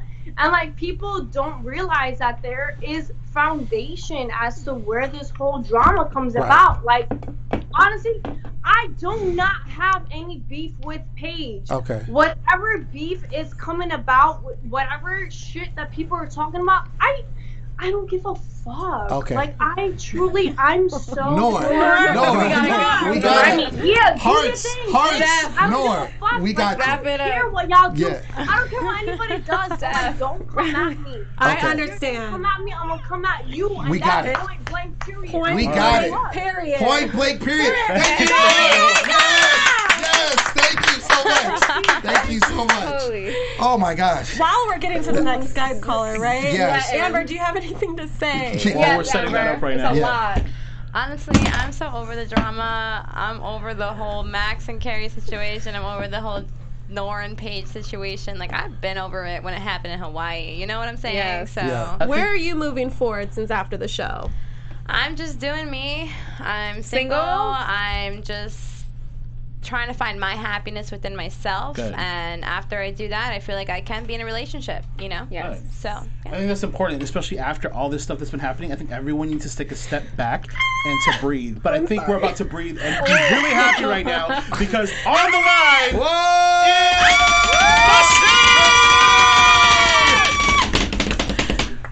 The absolute very best. That's it. The absolute very Oh my best. God, I'm not gonna be okay. But say you give me so You're much okay, love. you're okay, you're so okay. Hi, babe. But since spread some love right now because it has been a day at AfterBuzz right now. Spread some love. Y'all, I don't know how y'all are doing it. I don't even know. I don't even know. But Sid, I really want to talk to you about your journey in the house. Yes. And how you came to be the amazing person that you are, and your growth in the house as well. Let's talk. Yeah, my journey in the house was so interesting. I think I came into the house really knowing who I am as a person. Also, hi, just hello everyone. Yeah, hello. I know we're on a time crunch. I'm sorry things were getting so. It's all good. No, it's fine. We have time my with journey you. in the house was. Oh, I love y'all. My journey in the house was so tumultuous because I came into the house knowing who I am as a person, but knowing that there would probably be so many people there who have never met a person like me, and so there was this like fear, I think, that not that I was going to represent myself inauthentically or that I wasn't going to be myself, but there was a fear that I was going to be in a house full of however many people that maybe none of them understood who I was, and then I would leave feeling like I'm empty-handed, whether we won or not, you know what I mean? So then actually being in the house, it was kind of cool to kind of not only be a teacher and be a beacon of like light and understanding, but to also just grow by understanding that everybody's walks of life are important and different, and that we all have a purpose in the queer community, and then our purpose is to really just like make each other better people. You know what I mean? Right. Yeah. Well, I'm gonna go straight into it because we asked Jonathan this question, and I asked basically, "What's the tea with y'all? What's going on with y'all?" And he kind of gave me like a little bit of a runaround of an answer. Is he there? What's going on? Okay. I was like, wait a minute, he's about to walk out the door. So, like, what's going on with y'all? Is there going to be a YouTube video talking about it? Jonathan and I is that we talk every day. I talked to Jonathan like right before y'all called him, and we're very, very close. Like, here's the one thing that I want to be very clear is that that I care so much for him, and that we are planning to share our relationship status, but we want to make sure that we share it together and not separate. I love you know that. What I mean? Okay. And I think that our connection is so real. Like y'all saw it. There's no need to be like anything was scripted. That flower crown had me gooped because I legit asked anyone in that house. Jonathan would come up to me after the blackout, and I was like, Skye.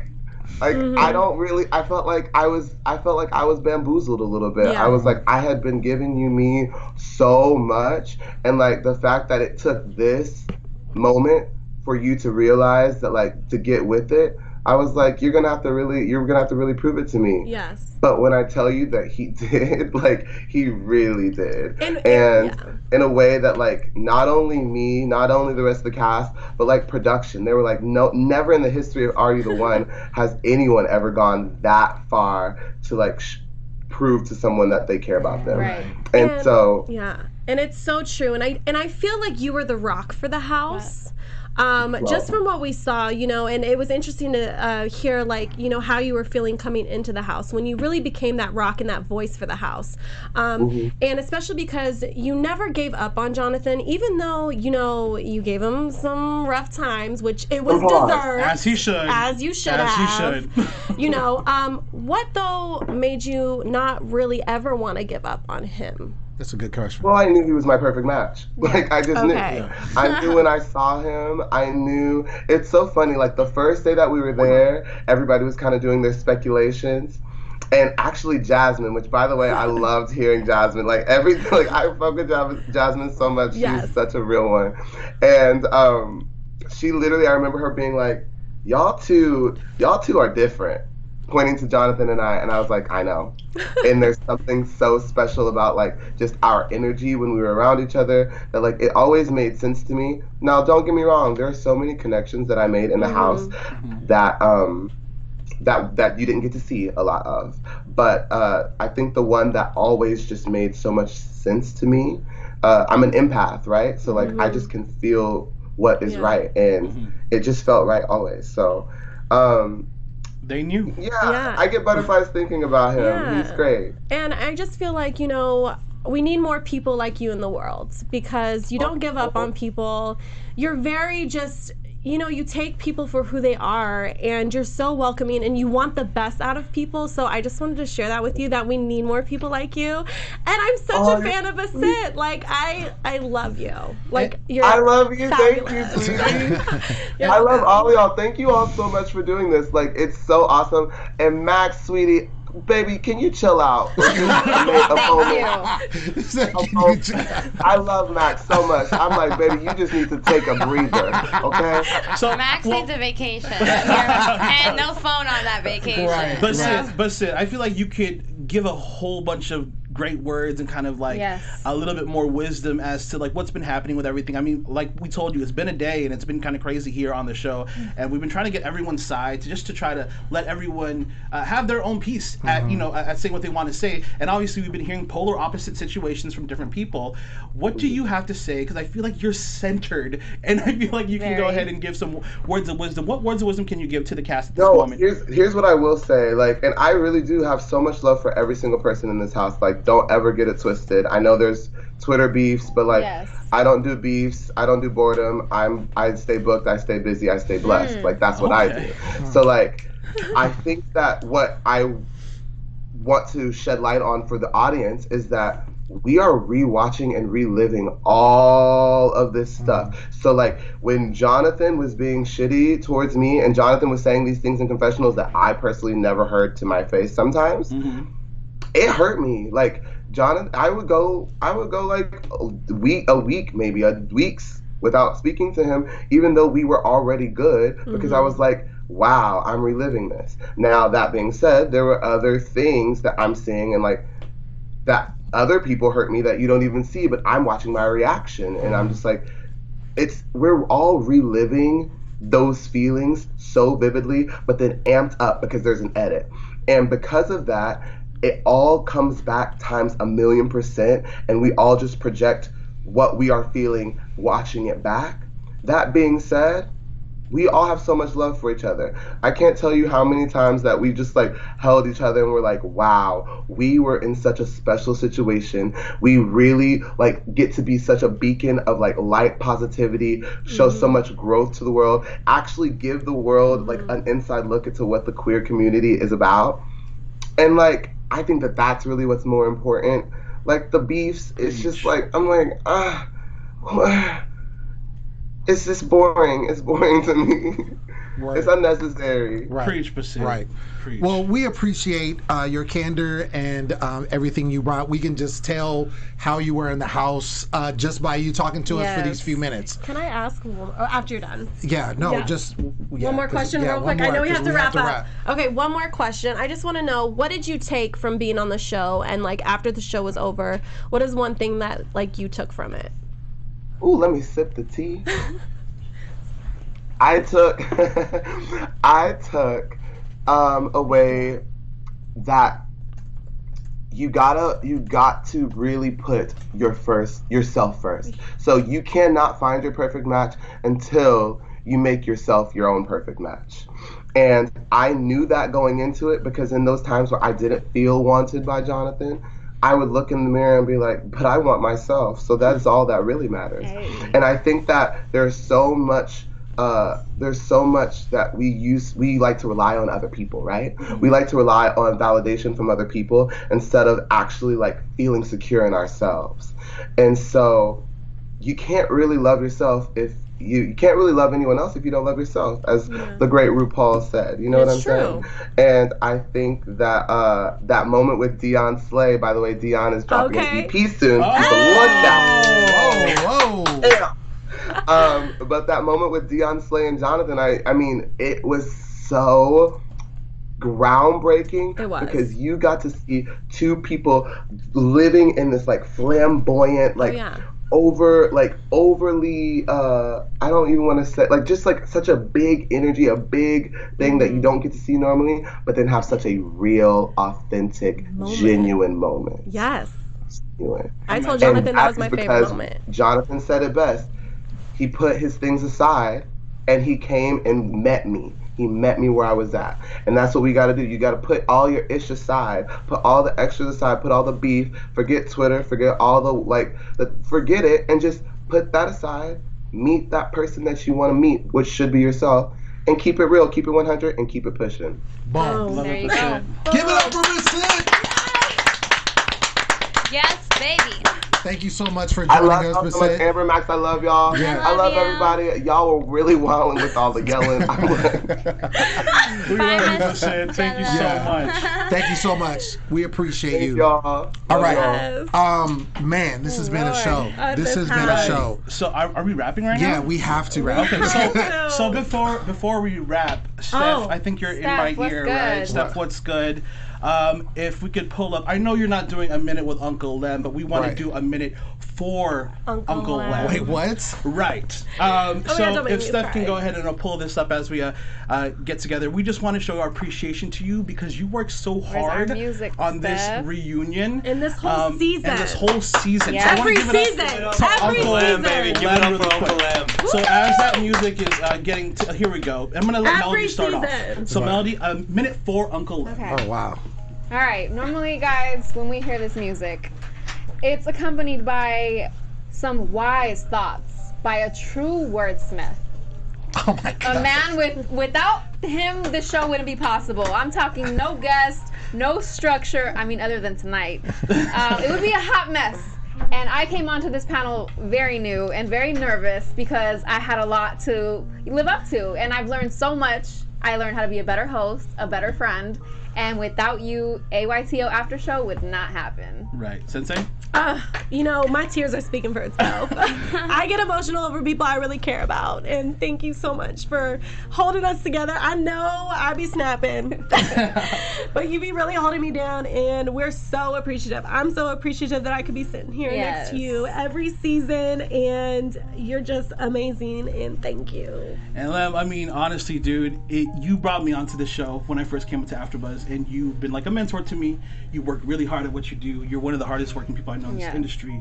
And we wanted to say thank you because literally without you, without booking all these people, without being able to handle the multiple Skype calls and the multiple people in this room, without having the will to keep on going, because it's hard, it's difficult when you're doing it basically all by yourself. Let's be real, you did this all by yourself. Yeah, Lamb runs the show. You run the show. We just show up. We just show up. You run the show. Made Are You the One? And we just wanted to let you know that we are truly appreciative from the bottom of our hearts of everything you do.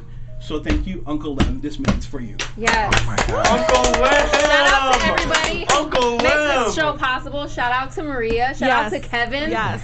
And the the whole engineer, Stephanie, the whole staff that's making this able to happen.